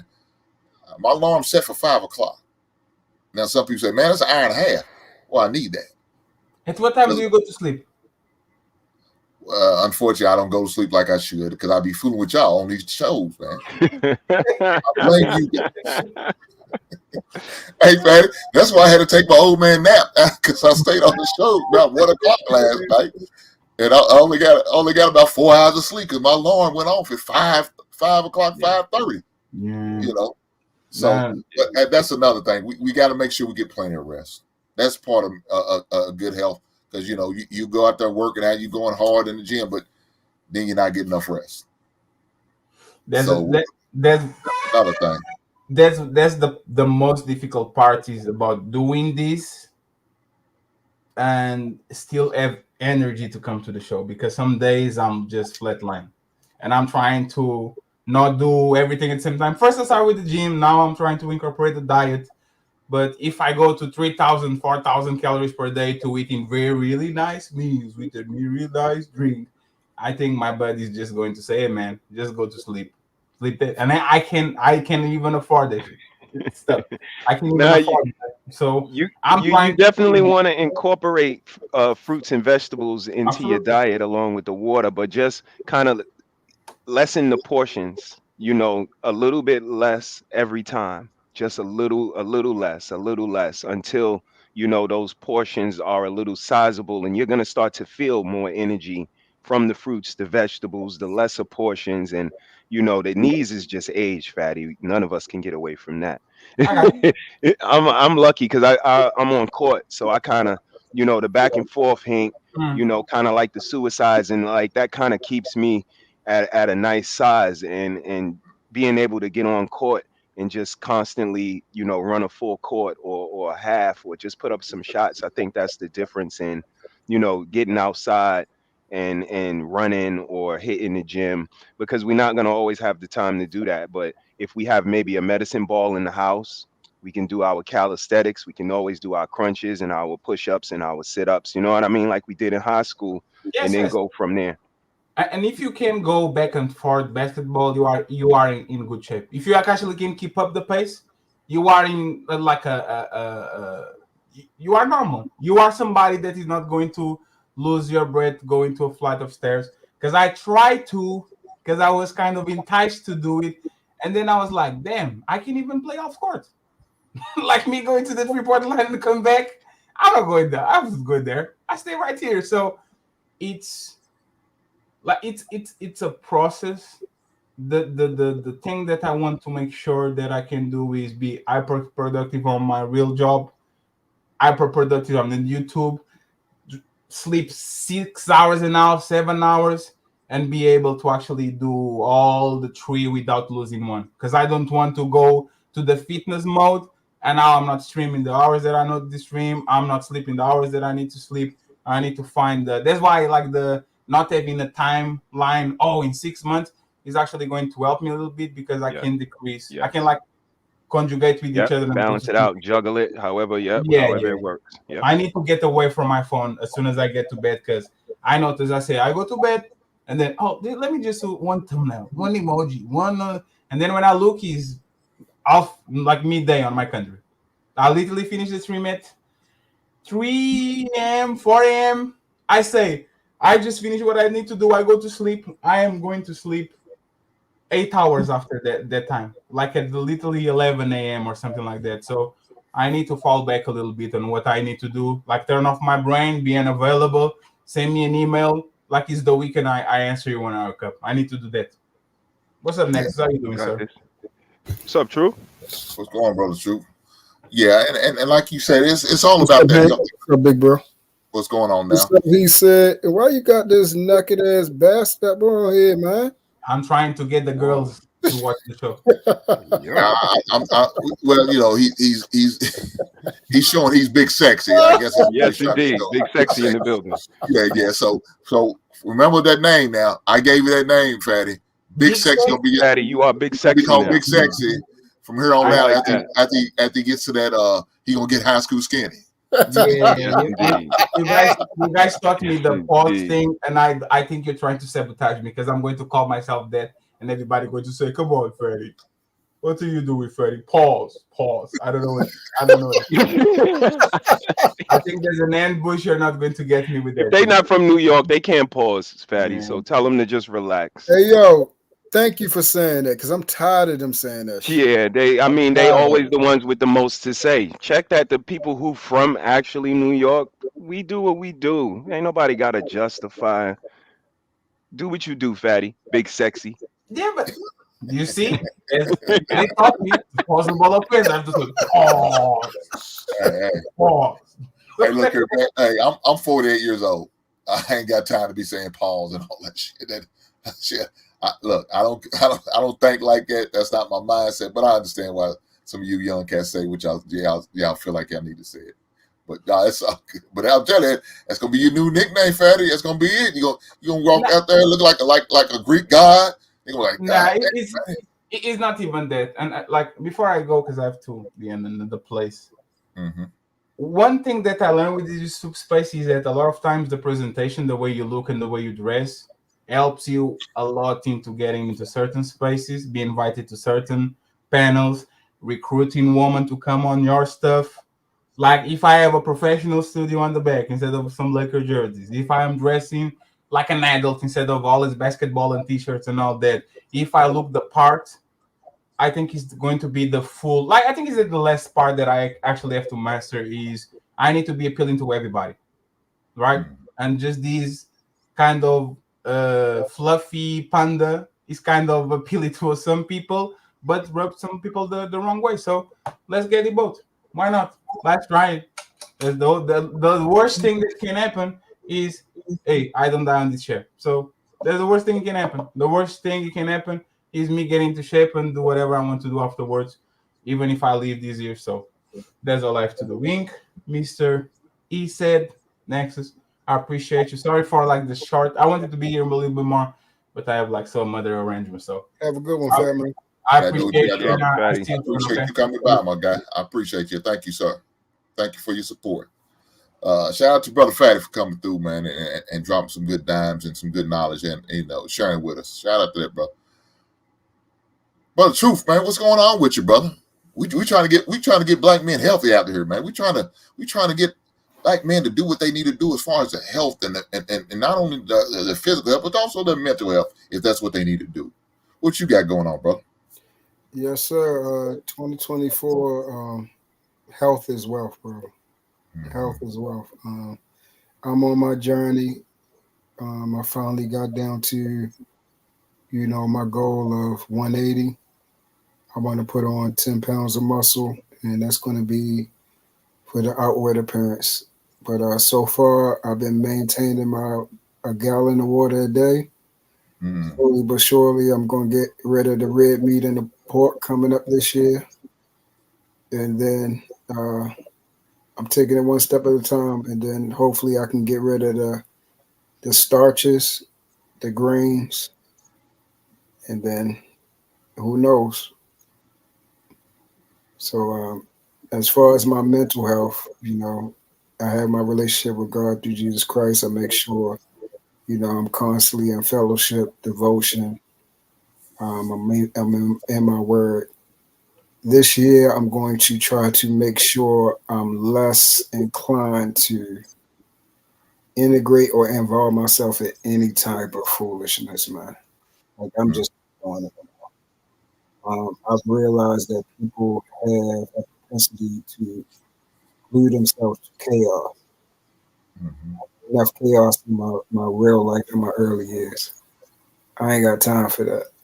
And plus, it's fraudulent on the type of chaos that they want to impart in, which is on this YouTube screen. It's nothing you can do with it. Still to this YouTube etiquette, I'm not used to it because I don't have no on and off switch of who I am as a man. I don't have no alter ego. Who I am is, who I am. So, I've been on here for 4 years. I still ain't got used to it. I don't know how to act no other way. You feel what I'm saying? And some people can take it and some people can't. But yeah, my children graduate this year from high school. They're on their way to college. I'm in preparation to make sure I have provided them with everything that I can give them for the first 18 years. And now my parenting is going into, I am now cultivating a relationship with a young adult now. That's where my mindset. It's not a child no more. It's a young adult. I have to move my instincts and my tutelage to being more lenient because I had to respect their boundaries now. Something I'm not used to, but I got to get used to it now. So, yeah, this year is big. So. No, that's right. Well, shout out to you, brother, man, for all these great things you about to embark on. Shout out to you, my brother. Yes, what's going on, brother Tommy? Tommy B, what's popping? What's up with y'all? What's up, TB? What's up, Blood? Man, Hank, I had some fucking smoke for you. Motherfucker. I don't know why. My goddamn Raiders beat the Chiefs. I couldn't wait to get on this motherfucking show. And he ain't had no show. I was fucking pissed. Oh, we're not talking about sports today. I know. So you had opportunity on New Year's Day no, it was too late. We ragged ass by then. I couldn't talk about it. I was looking for a show. I'm like, oh, he ain't coming up this week. Oh, this motherfucker. You realize it was Christmas Day, though, Tommy. You realize I know. Hey, listen, I needed that. I needed it. You needed that outlet. Okay, I apologize. Shame on me. Shame on me. Right, that's right. Having a Christmas show so Tommy could to brag about his ragged ass Raiders winning the game. But then guess what happened the following week? They let him down. Shout out to the Raiders. God damn. Damn. A week? It was all good just a week ago. It was. Yep, a week ago. No, but Tommy, we this man's health, man. The importance of it, man. And now I know as a truck driver, you probably always traveling, doing your thing, and I know you see a lot of maybe your fellow truck drivers out there, man, who are not in good health or take care of themselves. Man, they be looking sad out here, Hank. Yeah, I already know. I see them. I deal with them through my work at times. So they be my motivation, as you know, a nigga that been more single than in a relationship. They be my I can't walk around looking like this. I can't do it. Matter of fact, they make me look good because I stick out now. But now, you know, I do a lot of I'm actually about to do it now, the intermittent fasting. When I do my intermittent fasting, because I'm pretty disciplined when I do it, I do what's called OMAD, 1 meal a day. And so I work, I don't want to say swing shift, because I work anywhere from 14 to 16 hours. So I start in the afternoon, usually end up in the early mornings. So my last meal will be right before my shift, and I won't eat again until right before my shift. And I just drink a gang of water in between that. But man, when I tell you I lose weight, bro, I'm talking about like 3 months, 40 pounds easy. Yeah. I'm talking eat, but you got to stick to it. And I eat whatever I want to eat. And it's you know, it's no, I got to eat these, vegetables. I eat whatever I want to eat. I used to do walking and shit, a lot of walking, so I try to get like 15,000, 20,000 steps in and shit like that. But I'm telling you, man, like 3 weeks, shit, I mean, 3 months, I was down about 35, 40 pounds. But the prostate exams, man, I'm 41, and I'm gonna start getting mine now. You know, you're supposed to be 45, but so my pops found out right before Christmas that he got prostate cancer, and he's had it for 2 years. He does his normal checkups, but the fucking doctor wasn't ordering the prostate exams. And exactly, I'm red hot. So he was doing it through the blood work, right? Well, they eventually ended up doing it through blood work, and that's how they found it. Okay. They wasn't ordering it at all. So when they finally ordered it, this popped up. It popped up as something popped up as unusual, and then when they investigated, it ended up being that. But luckily, they found it in time. He about to have to do radiation for like 5 weeks, and they saying it's like 80-90% chance they'll be able to get it up out of there.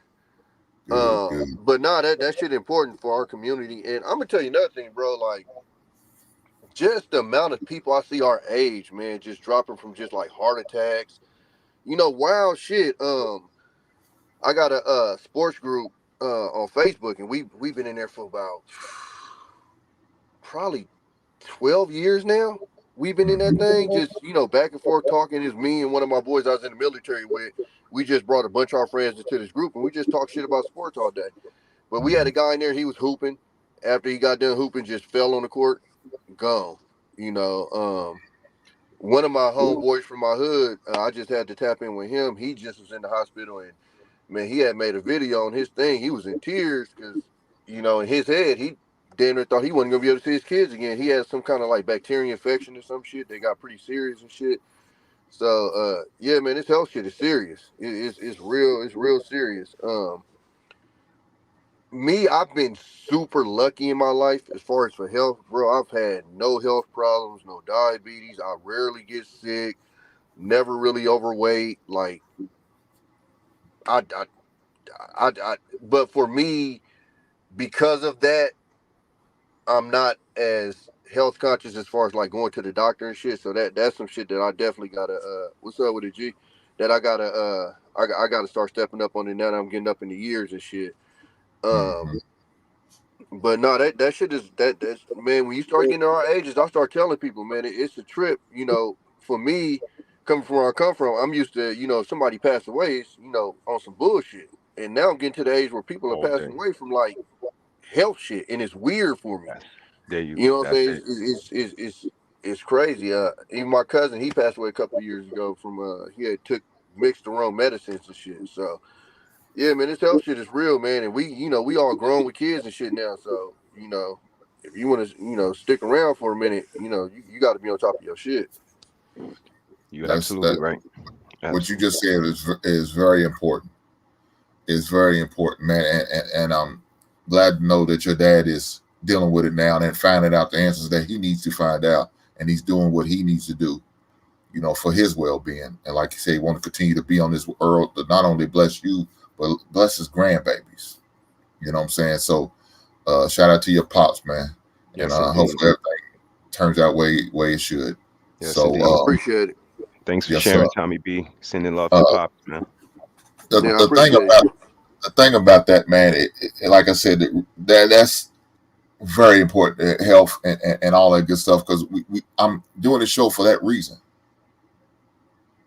Like you said, I used to watch my grandfather get the newspaper. I know it's getting the newspaper.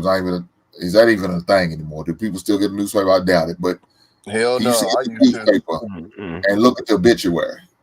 I'm like, God damn, I don't want to ever get to that point where I'm looking at the obituary you know, every time I pick up a newspaper. But now to the age of now, 48, I understand. Because we've fallen off. And like Brother Tommy said, we fall off way sooner than we probably should due to our health and not taking care of our business as far as our health and not eating right and not dieting right and not doing certain things because of health. We take it for granted. We had all of this time all the way up to that point. We feel like we're invincible. You know, in your 20s, ain't nothing going to happen to you. Oh, that ain't going to happen. I ain't going to get in no accident. I'm a good driver. I'm this, I'm that. Until it happens. Until it happens. Oh, man, I can't believe, you know, bro, you know, he had a stroke. He had a heart attack. Man, he was only 35. Yeah, but how was he living? What was his intake? Was he smoking every day? Was he drinking? Was he using drugs? Was he, you know, staying out late, hanging out, doing other things? You know, eating bad. You know, he's about 355 pounds, dog. At 35, you something to get a heart attack at that weight. Because you put a lot of pressure, you got a lot of fat build up around your heart. Now your heart's got to work twice as hard than it normally should be working.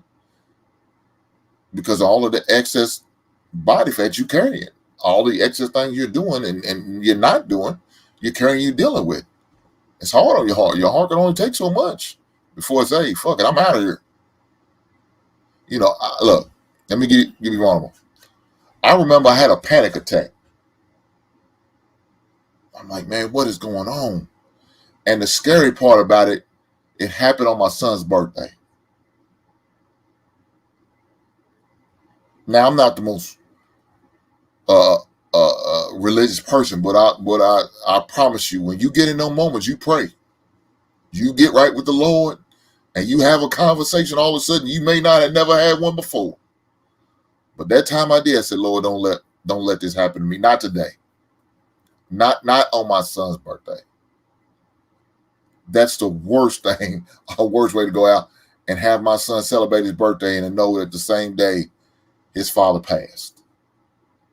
Or his father had to be admitted to the hospital and stuff like that. I mean, it had me shook. My lady's like, what's wrong? Are you all right? I'm like, no, I don't know what's going on. I know my heart's racing. I know this is going on, and this is not normal what I'm feeling right now. You know, I called media care. You know, I'm calling, you know, she said, do you want me to call an ambulance? I said, nah, and I don't want to go to the hospital because of COVID going on, you know, C-19 going on at the time. I go in there, I ain't going to make it out. I ain't going to walk out. I'm going to be in somebody's body bag and donate my goddamn organs to science. No, I'm not going there. But at the same time, I realized, hey, I can't just sit here and think everything's going to be right. So I called my doctor. Thank God I had a good relationship where I could call him and you know, and then he talked me through it. And he said, it sounds like you had a panic attack. And I had scheduled for an appointment the next day. And I went and told him what happened. Now, it took, man, I had to go downstairs. You know, you go downstairs, it's the coolest place in your house. I went downstairs, had to sit down there and just calm down. And I think I kind of revved myself up because my heart's racing and I'm going through this. And I didn't help myself because I was, you know, my heart was racing. I'm having a panic attack and don't know why. Nothing happened that day that was stressful or anything like that. You know what I'm saying? But my heart was just racing, and it just scared me to death. And so I didn't know how to take it. I'm like, man, what's going on? Like I said, I went to the doctor's office next day, and I told him everything went on, what I was going through. And he said, it sounded like he had a panic. She asked me, have I had one before? I said, no. I said, man, I thought I was having a stroke or heart attack. You know, I'm online, Google, like, okay, what the symptoms? I'm like, what is going on? Look, my lady said, talking about she was nervous. Yeah, shit, I was nervous for my goddamn self. Yes, and I wasn't even thinking about if it's gonna be my time right then and there. We all gonna go, right? It's all about when. I was more so worried about my son, and today was his birthday, and not being here for him on birthday and have him to deal with that problem on his birthday. I was more concerned about him than I was for my own damn self. But that's just me. That's just me. Indeed. Yeah, that's Indeed. dad shit. Absolutely. But you know, the social media is the new newspaper. You know, Yeah. I've gotten on social media a couple of times, bro, and the biggest difference is, you know, when our grandparents went in and got the obituary, you know, they were finding people that they knew, but you know, maybe hadn't talked to in a minute. We're getting on Facebook, and this motherfucker you talked to yesterday ain't here today. You know what I'm saying? One of my dudes that I was in the military with, he had caught COVID, and everything was looking good. So we all right, cool. He beat it or whatever. And then, you know, his brother running his page, talking about he done passed. I'm looking like, man, what the fuck? Like, I mean, it's happening just that fast. So, you know, with the social media shit, with it essentially making the world smaller, yeah, when you get on social media, that's essentially, you know, a lot of times you looking at the obituaries and don't even know it. You know, you'll get the message soon. Somebody, a family member, something come up there and, you know, they'll give you the news, or you'll get an inbox. You know, I done got a couple of inboxes. Oh, did you hear so-and-so? And I'm like, what? And then you go to their page and then you just start seeing all the, you know, rest in peace and all. And it's like, fuck. And then you find out what happened. And like you said, at this age, a lot of the times, it's just health shit. You know, I had a chick that I was in the military with, I want to say I was like 36, 35, and she passed from cancer. Fucked my head up. You know, because in your 30s, I ain't thinking about nobody passing from cancer. Like, that's the older person type of, you know, thing that they do. Like, you know, it happens to some people younger, but for the most part, you thinking older type. And, man, it's like 30-something years old, gone, cancer. One of my sister's best friends from work. Same thing. It's like, fuck. And then, you know, they leave it behind. Little kids and shit like that, man. It be wild. Yeah, definitely. I mean, you know, like you said, I didn't think about it, Tommy, but what you said, it, our social media is like our new obituary. That's exactly God damn what that is. That you are spot on when you said that. That is exactly what it is. That is our new obituary. And so we see those things, we like, damn, such and such passed. What happened? You know, you want to know. But let me share this last one video. This guy, it's kind of funny. It's in this video. This is our local station here. But I knew this guy. I grew up with this guy. But let's play it. We can go out here and do a survey.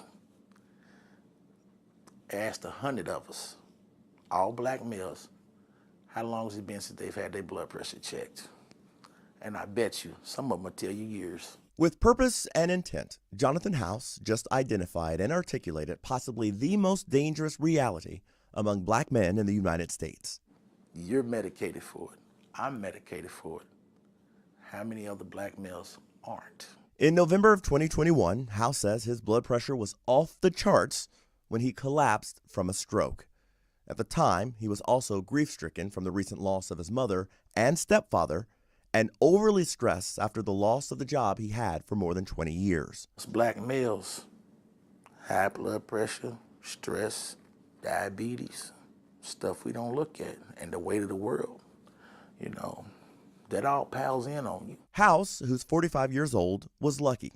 He survived. Mr. House in particular really exemplifies a lot of the challenges as far as stroke risk with the African American community, actually. Dr. Danny Rose is the neurologist and stroke specialist at the Norton Neuroscience Institute who treated House. It's been well recognized really in all aspects of medicine that African Americans and other minority groups have worse outcomes. There's a disparity in both the outcomes and the care that these patients receive. So from a prevalence standpoint, Black Americans actually have the highest rate both of stroke as well as death from stroke compared to any other racial or ethnic group. And that's been known for a long time. Generally speaking, the common risk factors for stroke are high blood pressure, diabetes, and smoking. But those risk factors are common in multiple ethnicities and geographic areas, like Kentucky and Indiana. So it doesn't fully explain why there's a higher prevalence of strokes among African Americans, or why African Americans have the highest death rate when it comes to strokes. When we look at our stroke studies, they all take populations of people. So a stroke study, conducted in the United States ideally should have the United States' rough breakdown of people of different ethnicities. Translation: if you are white or of the majority, it is much more likely that your genetic makeup will be more reflected in medical research. So that really puts minorities at a disadvantage because our research that guides our treatment decisions all just prevalently, again, feature more people of white or European ancestry. As Dr. Rose continues his press for more racially inclusive studies, the work to save lives continues, efforts for which Mr. House is thankful. I have a lot of life left in me, and I'm going to fight as long as I can fight, because if I lay down, I know I'm going to die. I'm not going to lay down. I'm not going to give up. I'm going to get myself all the way back together.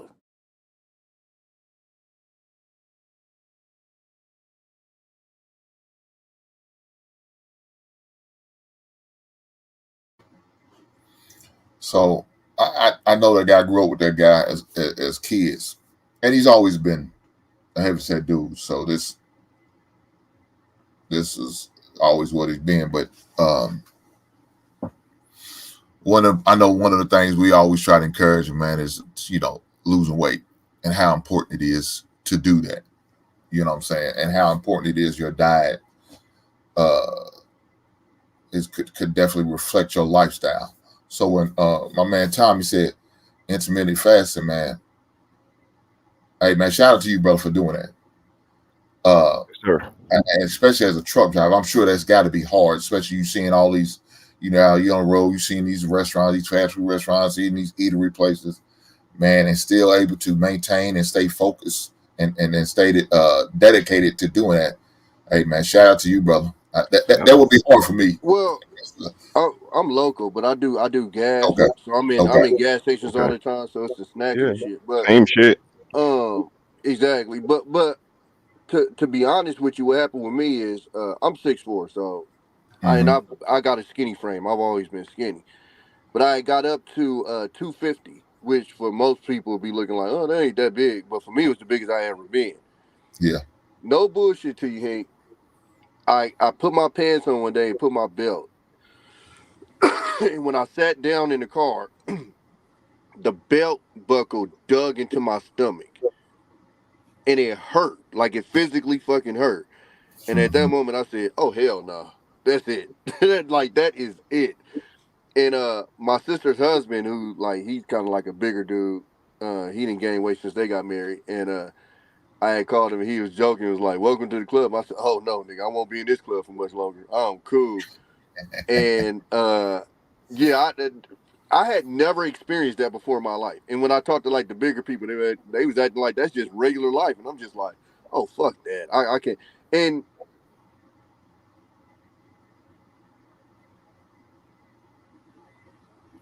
Did they come and get him?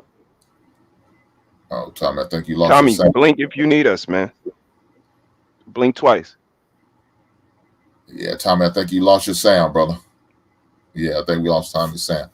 But I appreciate the discipline though, man. I'm a Muslim, so I fast as well, but not 90 days, only 30 days, and no water. So until the sun, goes down, I can't eat. And that's typically in August and sometimes maybe March or so. But it definitely helps because like he said, you can drop 10, 20 pounds or so in a healthy way. You can still drink water. You don't have to do it exactly like how we do it, but sometimes that intermittent fasting is definitely a good option if you can be, responsible and disciplined. Shout out to Tommy B for the suggestion though. oh yeah, I was saying, so I got a thing where, I step on the scale every day.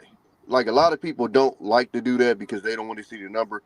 Every single day I step on the scale, and then I have a number that I don't want to go over. So I do that because I know I don't want to be super food conscious all the time. So what I'll do is I'll get myself down to a certain weight, and then I'll just chill for a minute. I'll eat a little bit, just kind of, because I've gotten myself down. I think the last time I did, I got down to 185, which was the first time I was under 200 pounds since 2007, I think. But again, I'm 6'4", so I mean I can generally walk around 210, 215. I'm good. But yeah, that I generally, I have a number set in my head, and it's like once I get around that number, okay, it's time to start, reeling it in. A lot of people's problems, they don't want to face that, so they won't step on the scale on purpose. Nah, step on that shit. Face that shit every day. Let it hit you in your face every day. Every morning you wake up, step on that scale, so you know what you're dealing with. You know, I used to tell my sister that weight didn't get on you overnight. You just didn't check for it. And the problem with people is, yeah, it took you 5 years to put that weight on, but you want to lose it in 2 weeks. That ain't how it works. True You indeed. got to be willing to put in the same amount of time it took you to put that shit on and just take it off. But the problem is people want to act as if that shit happened in like 2 days. Like that's not how it happened. That shit gradually came on, so it got to gradually come off. And you gotta put that work in. If you don't put that work in, you ain't gonna get the results. It's that it's that simple. And I don't even necessarily want to just say our people in general, just people in general. You gotta move, bro. Like if you ask most grown adults the last time they did a full sprint, most of them, if they give you a time, they probably lying. But most of them can't even remember the last time they did a full sprint, or their heart rate was just and that just got to change, man. People got to get active. We got this technology that track our steps and stuff. Use that shit. I tell people now, you don't even need a personal trainer. Your phone is your personal trainer. They got so many apps that literally will personal train you, tell you every exercise you need to do, how to do it, how many reps, all that shit. You got the tools in your pocket. Just use the shit. I know one of the things I've done few years back, and I said I'm no longer taking the elevator at work. Everything, if I got to go up and down, I go up down the steps. I'm taking the steps. No elevators. No elevators. I'm taking the steps. I'm on the 14th floor. I gotta take the elevator. Oh well, yeah. You got to do what you got to do. You got to do what you got to do. But A little bit see, of my that. building has 6 floors. I can handle 6 floors. You know what I'm saying? So I can do that. So I and I'll Another thing people do. when I work between the first floor all the way up to the 5th floor to the highest. So I don't have to go to the 6th floor. That's usually my stopping point is the 5th floor. But I dedicated that. I said I'm doing this. I don't use the vending machines. I don't eat nothing out of it, mainly because I'm cheap. Because I don't pay for that No over doubt. expensive bullshit. No But at doubt. the same time, it's not going to help me because they got nothing in there that's going to be Word. beneficial to me. So Real shit. that's another thing I dedicated by doing little things like that can help you. Whether you want to believe it or not, it can. Go ahead, Tommy. I know you're about to say something. When you go to a parking lot, don't drive around 2 hours to save 2 steps. God damn, like Yep. people literally get mad at me because I'll park. I don't give a fuck. I'll park at the far end. Yep. If you Walk. literally Yep. do the calculations, you saving like 10 steps. Who cares? But people like my mom will literally drive around for 2 hours to get that front spot. Like you out of Yeah. your fucking mind. I'd have been in and out the store by now. Shit. Indeed. And Hey, I think it's just practice and pride, man. I think what we proud of, like he said in that video, blood pressure, and I went right to the Dr. Hink and I posted right on my page. Like I was proud. My blood pressure was 106 over something, but just like I think it's those things. And again, I've been sitting here the whole time eating carrots, drinking water. Like this is what we gotta do, especially like you said, when we get to the age that we are to be as lucky as we are to be 50 years old in America and being black men, we owe it to ourselves to be around for our families, to be around for our loved ones. And if it's drinking a water and having a carrot and maybe a pickle, I think it's something that's doable. And we as black men need to be able to articulate it, be proud of it, and not be shamed for it so we can all live longer, man. yeah, definitely, man. And like you said, like Tom was saying, talking about some of those, you see them. They hang around the malls during these times, holidays.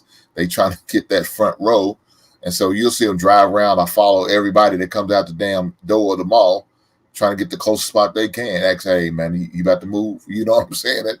That's just what people do. But like you said, I park in the back. Now, there was a couple reasons I like to park. I got an old school 75, so I park my car away from these raggedy motherfuckers anyway. Exactly, yep. Ready to tear my Swear, them goddamn door dings, I swear. man, look, I'm so mad. I was at a restaurant and you know, I'm thinking, well, the restaurant's right here, but I'm parking all the way over the parking lot that's empty. And look, I'm thinking it's abandoned. I come out, man, they got about 4 or 5 cars around me. I said, what the hell happened? Oh, hey, that shit And drives then me nuts. they got a ding on my door, on my passenger side door. Man, I was so pissed. I can park on Mars and somebody will find a reason to come park next to me. What the fuck, bro? That shit drives me nuts. Man. So I'm like, yeah, you know, you assholes. But yeah, like you said, just you know, people, you know, like you said, driving around like Tommy shared about his mom, driving around 2 hours to find that close park. It's a couple steps you're saving. It's not that big of a deal. You know, it's not that big of a deal. Lord knows we really probably need to take them extra steps. You know what I'm saying? We need to be doing that extra a mile or 2. You know, do what you got to do. Do what you have to do. I know when I was doing the truck driving thing for my job, you know, we always had to do our walk-arounds every morning, and when we, you know, about to come in, shut it down for the day, we had to do your walk-arounds and make sure pre-trip, post-trip, and all of that, and do your checks and your links and up under and all that stuff. So that was mandatory for us to do.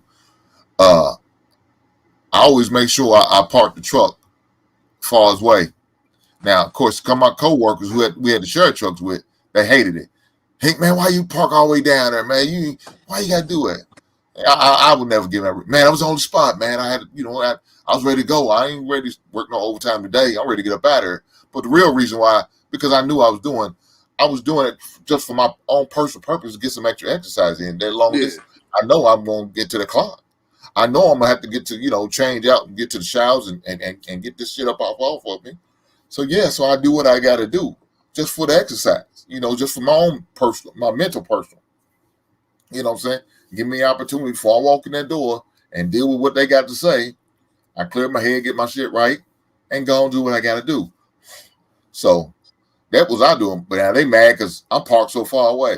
You know, your big ass needed to. I was just about to say, your big ass needed your big ass needed to. I'm doing you a solid, whether you know it or not. I'm doing your ass a goddamn solid. Wrong. So, but yeah, I mean, you look, little things like that, man, help. Whether we want to know it or believe it or not, little things like that help. So, you know, you got to do what you got to do, man. I was going to say, one thing my dad always say, too, is cleaning the house. Like, man, that shit is exercise. People don't understand that shit, man. You know, take a day out of the week and you just fully clean your house top to bottom. It's a lot of fucking exercise. It's a lot of moving around and stuff, you know. Like you said, Tommy, just move around, man. Up and down the stairs, you know, bending down with your knees. All of these things, you know, these little things add up, man. And if we just take the time to consciously move around, but we door dashing, and, you know, I seen a commercial yesterday where you can get, you know, like DoorDash to take your FedEx boxes now, or your returns to Amazon. It's just, not with you know, prices. they give us so many reasons to not move around, to stay right on your couch and have everybody do stuff for you. It's crazy. Listen, they priced me out at DoorDash, but I ain't even downloaded the damn app when I got my new phone. Right? You know what I mean? Guys, I never did use DoorDash. Look, even when I'm like, dude, you already going to this fast food restaurant. Get your ass out the car and stop going to drive through all the goddamn time. Walk your big ass in there. You already did wrong for going to get it. Go get it. You already did wrong for being at McDonald's. Getting all this goddamn food, then talk about give me a Diet Coke. What the hell? I'm defeating the purpose. Diet Coke. You know, give me 2 Big Macs, a couple large fries, and a milkshake, and apple pie, a couple of them cookies and some donuts, and give me a Diet Coke. What? Because I'm watching my weight. That sounds crazy. Walk your ass in there. You already did wrong for going to McDonald's. Walk your ass in there and at least get some of them steps in before you partake in all that bad shit anyway. You know what I'm saying? At least do that. I would think, but it is what it is. Someone said me either never use. Yeah, I'm not a big fan of DoorDash, for reasons, because I don't want nobody messing with my food unnecessarily, touching my food if they don't need to be. But They eating them fries too. the prices, I'm not ready to be paying you $40 just to deliver me a $8 meal. Yeah, I'm not doing that. I'll be And the goddamn. tip. Don't forget the tip. So now I gotta give you $44 instead of just $40. Damn. They want that 10%, don't they? So shout out to all of the soldiers out there DoorDash delivering, man. Get Shout your out money. to the soldiers. Get your money. I ain't gonna never knock that. But yeah, man, little things like that, man. People don't realize how much that could definitely affect you and help you. And like Tommy said, man, that intermittent fast. I remember I tried it a couple times. I partake in it. He just didn't win with it. I failed at that challenge, and maybe I need to try it again. It's definitely something I would definitely keep in mind. Now, again, I shared it earlier this week. My lady tried to get me to go vegan. Her daughter's vegan, she said, what do you think about going vegan? I said, yeah, I ain't gonna make it. I love the red meat too much, and I remember when I was fasting, that was one of my fasts because I know how much I love red meat. But at the same time, when I was doing that fasting from red meat, I felt my energy level going up. I didn't feel as fatigued, doing that. I did feel the difference. So red meat is probably something I could give up. That wouldn't be a big problem for me. Now, the pork, shout out to you, brother, he said, and all of your Muslim brothers and sisters. Yeah, I love the pork. I love the pork ribs. I love the bacon. I love the sausage. God bless me. I love that would be a challenge for me. But push come to shove, like I say, yeah, I need you to give up the pork. Best believe I'm gonna say, well, the pigs I'm gonna give them. They ain't gonna have to worry about being slaughtered on my account. They not gonna have to worry about being slaughtered on my account because I need to give that pork. But as far as the red meat, I can do that. I don't eat that much red meat now. I use, when I cook my chili, I use turkey burger, turkey meat. Normally when I do eat bacon, is usually turkey bacon now. So some things I have, partaken and did and make some changes, make the proper adjustments on is that. Now, brother, he said, talk about eating more vegetables, and that's one of my Achilles heel. I need to do that, But I guess I've been traumatized so much. You got to eat your vegetables. You don't eat your vegetables, and when I was a kid, I had more vegetables than meat.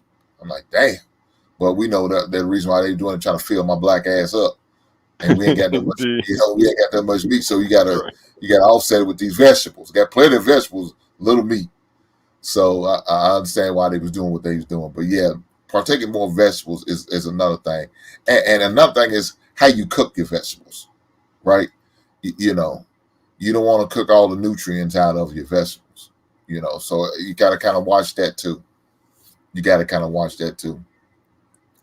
But we all know eating healthy costs. It's not cheap. It's a lot cheaper to eat bad than it is to eat healthy, and that's just unfortunate.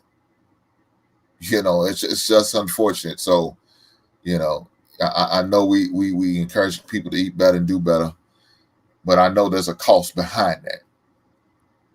But at the same time, your life depends on it, right? So, are you willing to pay those costs?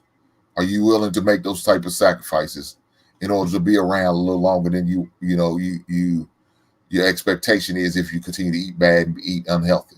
You know what I'm saying, brother? He said so. Thanks. Hey man, shout out to you for the carrots and the pickles and the cucumbers and all that. I usually see you and brother Sharon he does a lot of eating that good vegetable. I'm like, God damn, my brother, boy, he be killing them vegetables. Yeah, I can't do it like that. I wish I You know, could.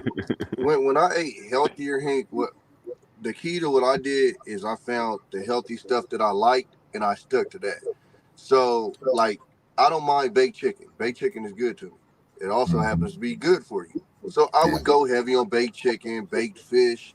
Um, I'm not heavy on vegetables, but I like corn. So every meal I would have corn with it. I went from white rice to brown rice. I went from white bread to wheat bread. Nice. Um, I did stuff that I still liked. I think the problem with people is when you're forcing yourself to eat stuff that you genuinely don't like, that's when you kind of set yourself up for failure.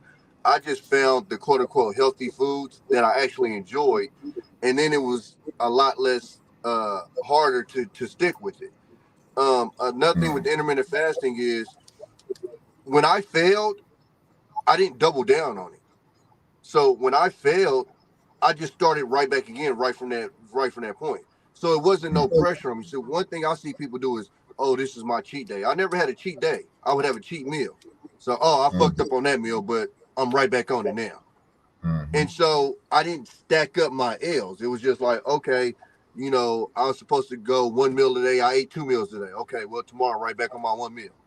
And it was just that kind of consistency. So when I say I was disciplined, it wasn't that I just did one meal every single day, stone cold. It was like, nah, if I fucked up, it was just for that day. I didn't go, oh, well, I fucked up. Now I'm going to fuck up the whole rest of the day. It was like, I'm a little hungry today, so fuck it. I'm going to just eat another meal today. And I smash that meal, and then I just, you feel me? I just get right back on my schedule or whatever.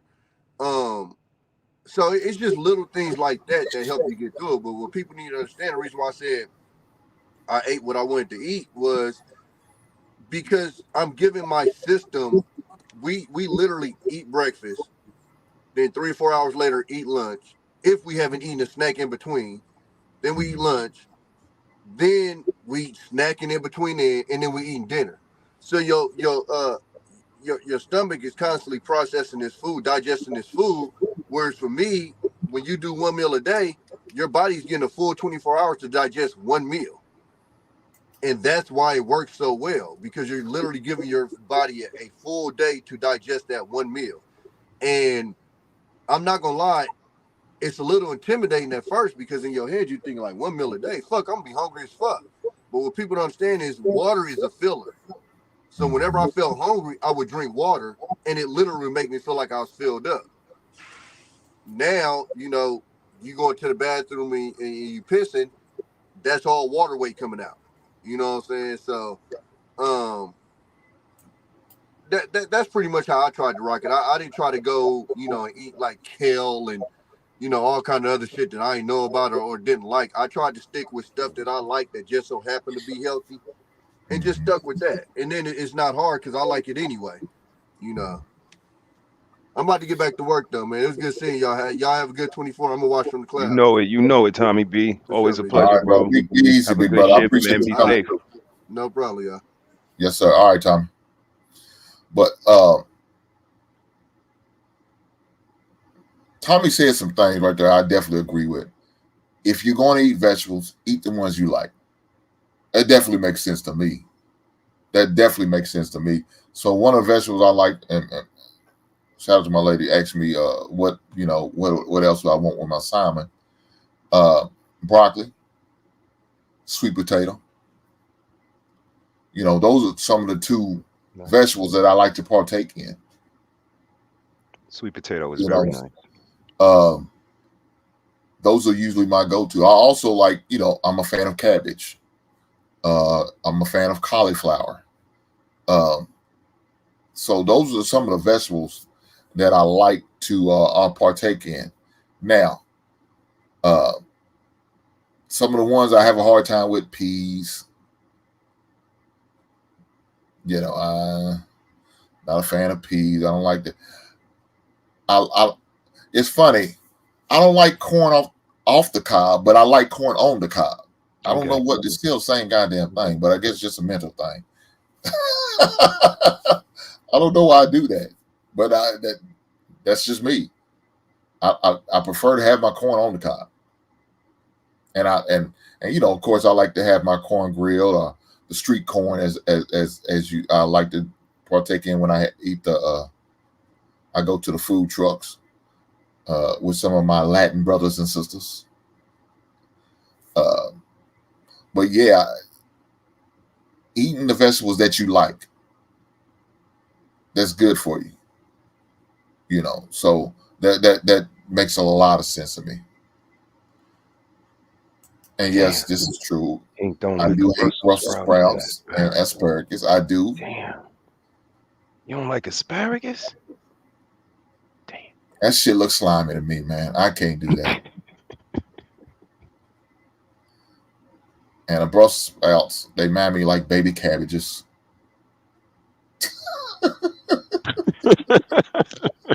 But I like cabbage. To make that make sense.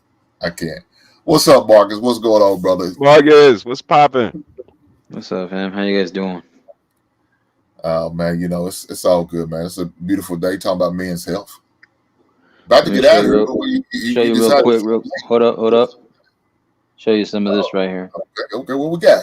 Yeah, what is that? That's some chicken. What we looking at? That's chicken right there. But what I did was I buy the Dash brand of chicken because it has no salt in it, right? And it has no MSG in it. And I make sure I put some good barbecue sauce that has no to little salt, sodium, maybe barely any sugar in it at all, if not no sugar. I try to buy there's healthy versions of Sugar Ray's barbecue sauce. Or you can buy other barbecue sauce that's good for it too if you want to add something tangy. Mm-hmm. Then you got like a whole bunch of, you know, like you got different flavors. You got garlic and herb, onion herb, Southwest chipotle, lemon pepper, black pepper. I like putting paprika, basil, oregano. You know, the missus, she made some for me, so I appreciate her. I was just flipping the chicken right now. But, you know, some meal prepping right there. You feel me? So put some jasmine rice. Man, a mini talent. Come on, Marcus. I see you. Yeah, it's just, you know, I appreciate eating healthy, and I appreciate, like, your body needs to definitely detox and get rid of all the toxins that's in there, too, and push it all out. You'd definitely be going to the bathroom. But you got to buy, like, vegetables, too. Buy some Mediterranean medley. Some, you know, red potatoes sliced with some vegetables, some broccoli, maybe some cauliflower, some string beans. You know, I try to make sure, like, try to intake about 1 gallon to 1.5 gallons of water a day for myself because I know I'm active.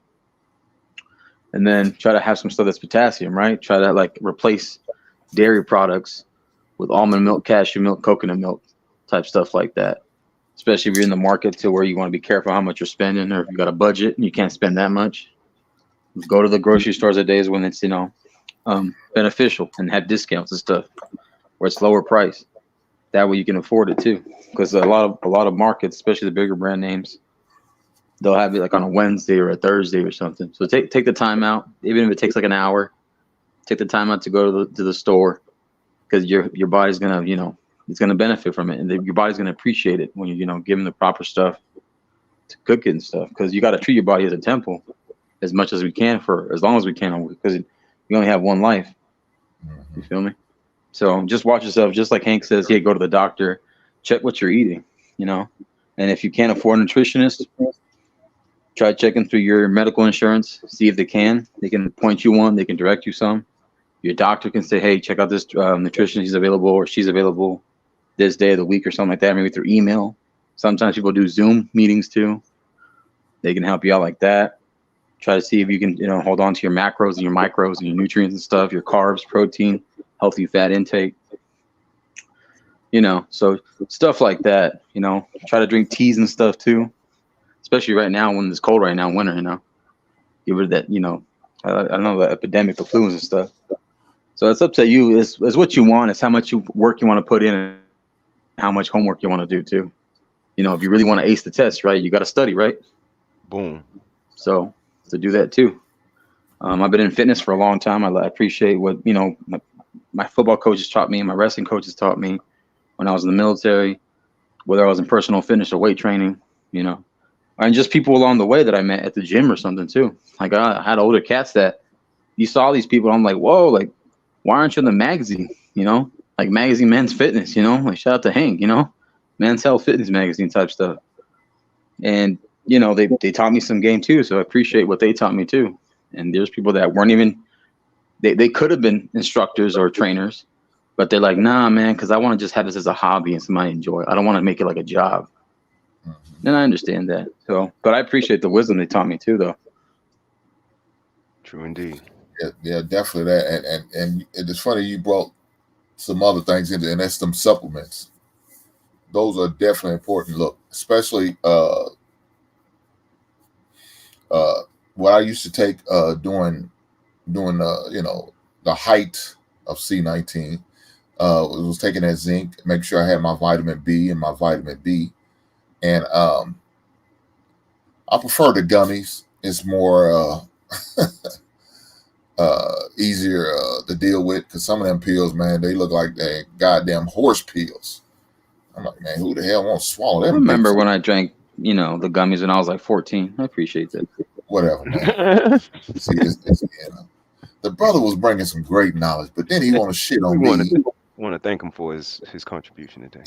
Then the brother won't shit on me because I like the gummy style of vitamin B's and D's. Look here, man. I had to do what I had to do. Is that what it is? I got you. Shout out to the Flintstones. Shout out to the Flintstones. I remember I used to take those once a day. You took the one a day vitamins, the multivitamins. I feel you. Yeah, for the kids. I had a little Flintstone body shape like Fred and Barney and Wilma and Bam. I used to take all that. You could tell me nothing. Every morning it was one waiting on the table for me. Damn. Hey, if I may add though a little bit to the whole supplement conversation, if I may. CLA, like fish oil vitamins, right? Yeah. The thing is that people have to use it in case they're not eating that type of nutrient or vitamin, because a lot of vitamins you take from what you eat, right? So a lot of times, instead of spending your money on fish oil vitamins, in case you actually have a deficit and you need more, eat like eggs, especially when you cook them, or if you want to have hard-boiled eggs, or if you want to have fish. Fish carry a lot of omegas, right? So omegas and eggs, they're usually the two main staples. A lot of times, athletes, especially like boxers or physical combat athletes, or even NFL players, or even other physical type of regimen type of players, they'll eat a lot of eggs. You notice that a lot too. Eggs are so important because they're so vital. They carry so many omegas in it, especially the milligrams in it. So people, instead of going to having to buy a bottle that's maybe expensive right out of your tax bracket, saving money, invest in eggs, especially cage-free, non-cage, non-genetically modified, no steroids, no nothing like that, no MSG, no hormone. Don't buy the Monsanto brand. Don't buy Monsanto brand. Right. Yeah, and I get it too, right? Because sometimes, like, I see the chicken, in case you get regular, but if you see the ones that don't have no hormone, no growth hormone, no nothing like that, no estrogen, nothing like that, be careful with those kinds, right? But I see the other brands too that are more expensive, right? Because I see the ones that are grass-fed. I see a lot of grass-fed stuff more than before, and I understand. But at the same time, certain beefs and certain meats, proteins carry more, like bison. Bison might be a little pricey, might be chalky, but it weighs more in protein and it benefits you more. And then venison too, elk. Try venison and elk, A lot of fighters, a lot of times they have so much more benefits from it, as opposed to as well, like a lot of football players too, when they start getting into that elk, it helps them a lot. Yeah, I remember the first time I try that again. I remember the first time I ever had elk, man, and it was awful. It was real lean. I didn't like the taste, but I appreciate the benefits in it. You know what I'm saying? Deer meat, same way.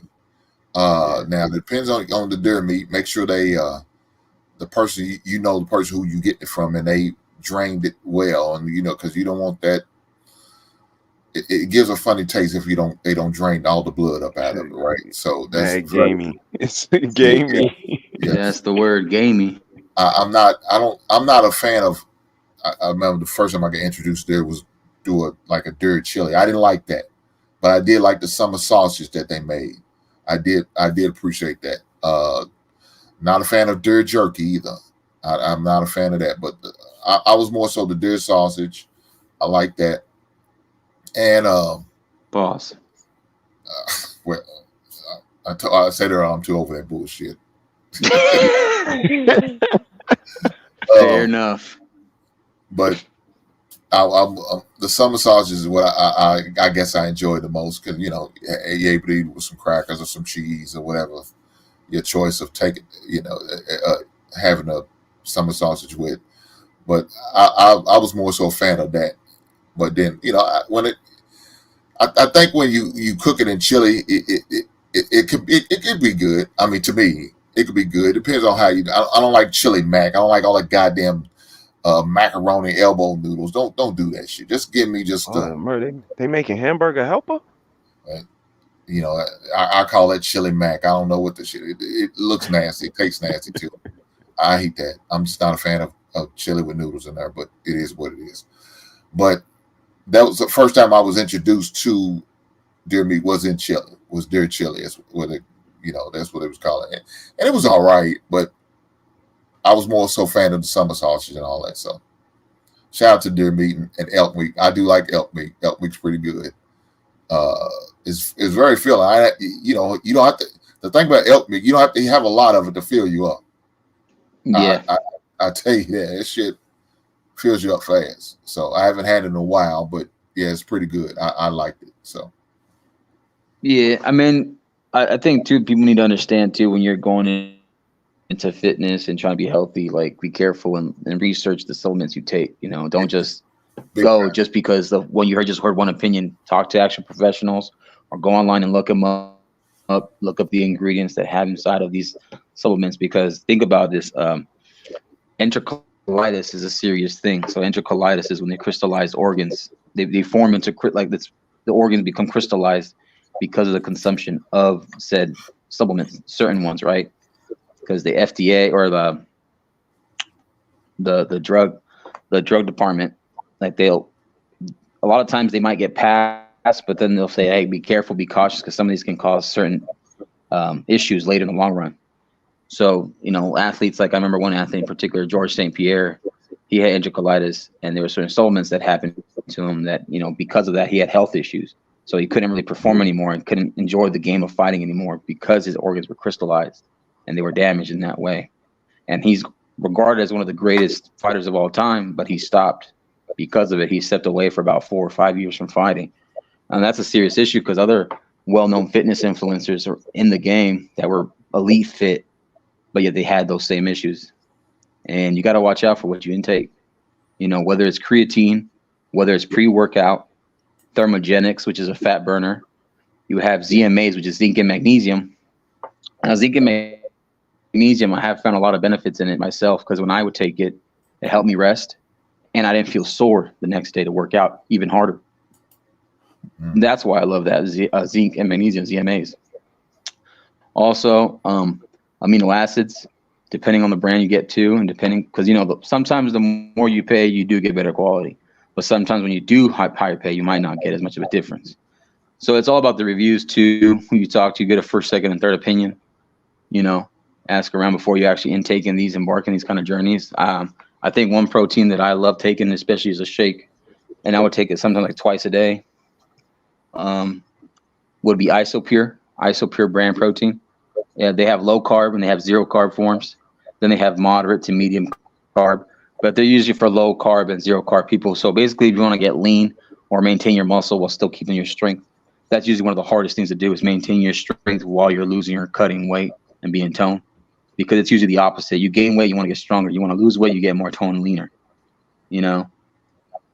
So it's things like that. And then when you go to the gym, right? Go ahead. I know you're going to say something. No, what I was going to say is the things that Marcus is giving is definitely great, but definitely make sure you run it by your doctor, your health care provider. Yeah. Make sure that's one of the things I definitely had to make sure. I actually took the supplements and the vitamins when I went to my doctor visit, and let them know, hey, I was thinking about taking this, or I'm taking this, fish oil and whatever it is I'm taking. Make sure you let them know, because certain things could maybe affect you differently. Like Brother Mark said, it can. So make sure you let them know, so in case you're on any medication that could affect the current medication you're taking, some of these supplements can do that. Since that you're going to get your blood pressure checked, why your blood pressure so high? It might be some of the supplements that you are taking to increase your blood pressure. So please let your doctors know what you're taking, what you're doing, and let them know so they can help you out with their situation. Like you said, some people can't afford a nutrition. Well, guess what? If you get a recommendation from a doctor, your nutrition is going to be covered under your insurance. So definitely let them know what's going on, man, and what you're trying to do. That's like when my lady was talking about going vegan. I had to have a conversation, with me possibly going vegan, because it may not be for everybody. You going vegan because your body type or what you own, your medicines or whatever you're going through, and certain things it wouldn't be good for you. You know what I'm saying? So you got to definitely keep your doctor in the loop, even when you change your eating habits or your diet, or all of a sudden you drastically losing weight. They need to know why. They want to know why. Well, you just lose weight because you're sick for other reasons, or it's because you're doing something as far as your health and your medical, and you're eating differently. Let them know so they can adjust and make the proper adjustments for you. So, but go ahead, Mark.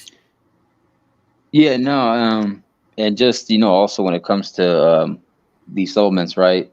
Like thermogenics, which are fat burners and stuff, or any other type of certain supplement, it requires you to intake a lot of water. So you have to hydrate. You can't just take that supplement and don't think you're not gonna want to hydrate. So that's important for itself too.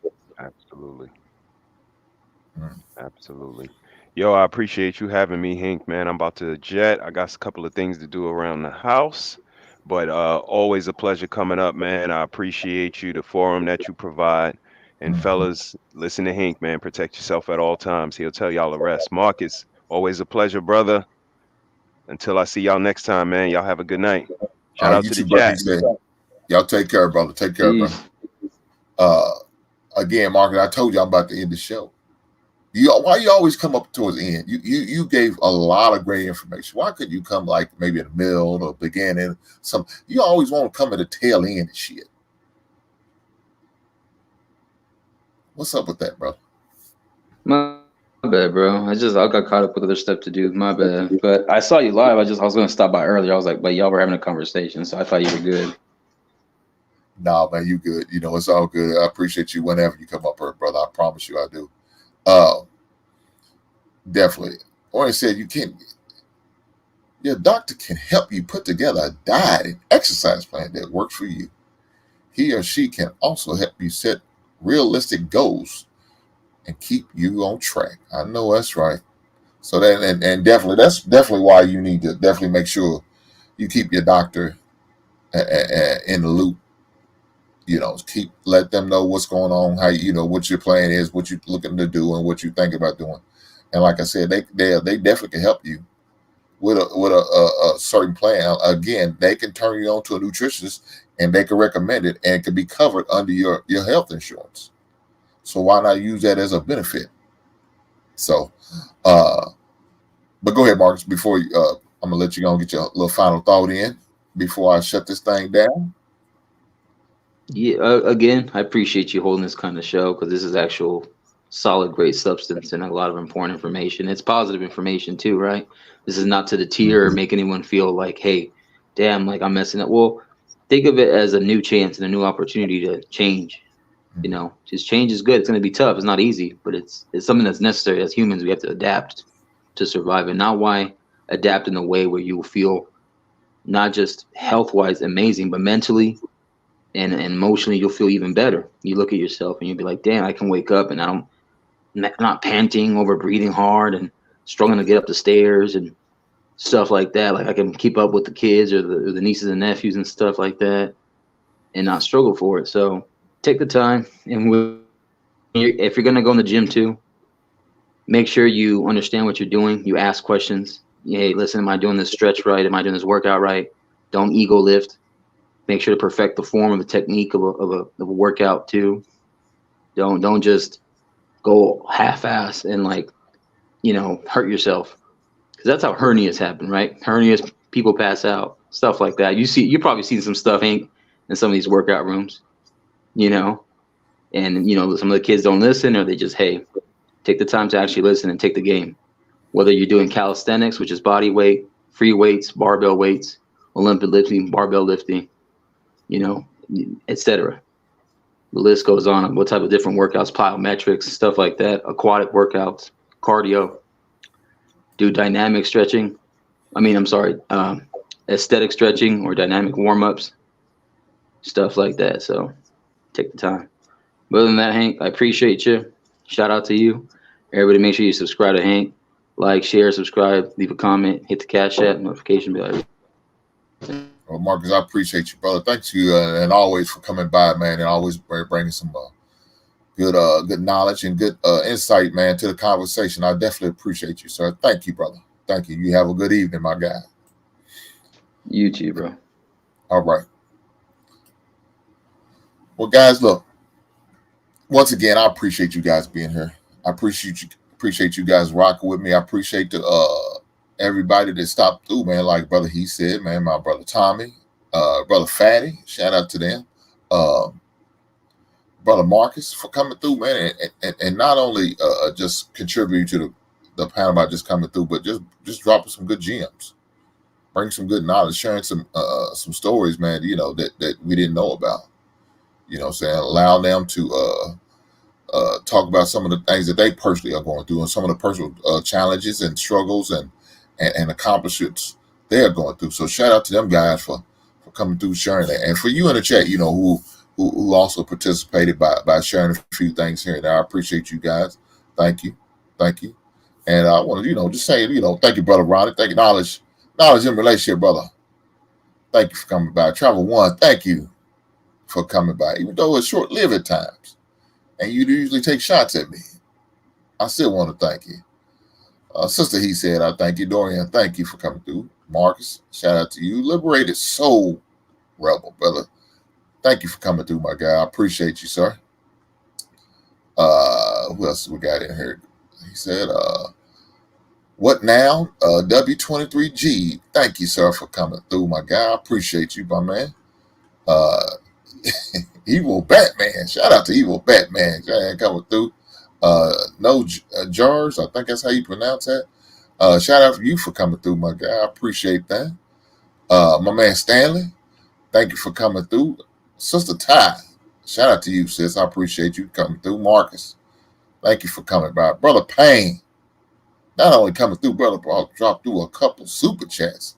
I appreciate you, my brother. Thank you for coming through. My man D-Town, even though he has some bull crap to say, to talk about the raggedy cowboys that nobody gives a damn about. Shout out to you. Shout out to my brother Wally for stopping through. And brother Canadian Black Man, aka Black David. Shout out to you for coming through. Mandrell coming through. Even though he asked me to drop the link and his butt didn't show up, I don't understand it, but shout out to you for coming through regardless. My man, brother Noel, brother Ray, shout out to you, brother, for coming through, man. Brother Will, aka Cellulite, brother, shout out to you for coming through. I appreciate everybody that came through tonight. You know, y'all don't have to. Y'all had probably other things going on in your lives that you could be doing, but you chose to come through, man. You know, put a comment in the chat, shout me out. Hopefully you guys hit the like button while y'all was here. Hopefully y'all did it. If you didn't, please, if you can't hit it on the way out, I appreciate that. And leave a comment if you like. You know, for anything you thinking about the show that you didn't like or didn't agree with, man, leave a comment. If you agree with it, I appreciate the kind words too. Thank you. You know what I'm saying? If there's some ideas or some subjects or some conversations that you would like to see me have, leave it in the comment. Let me know what you're thinking. Maybe some show ideas that you want to see me touch on and talk about. Leave it in a comment. Let me know what you're thinking.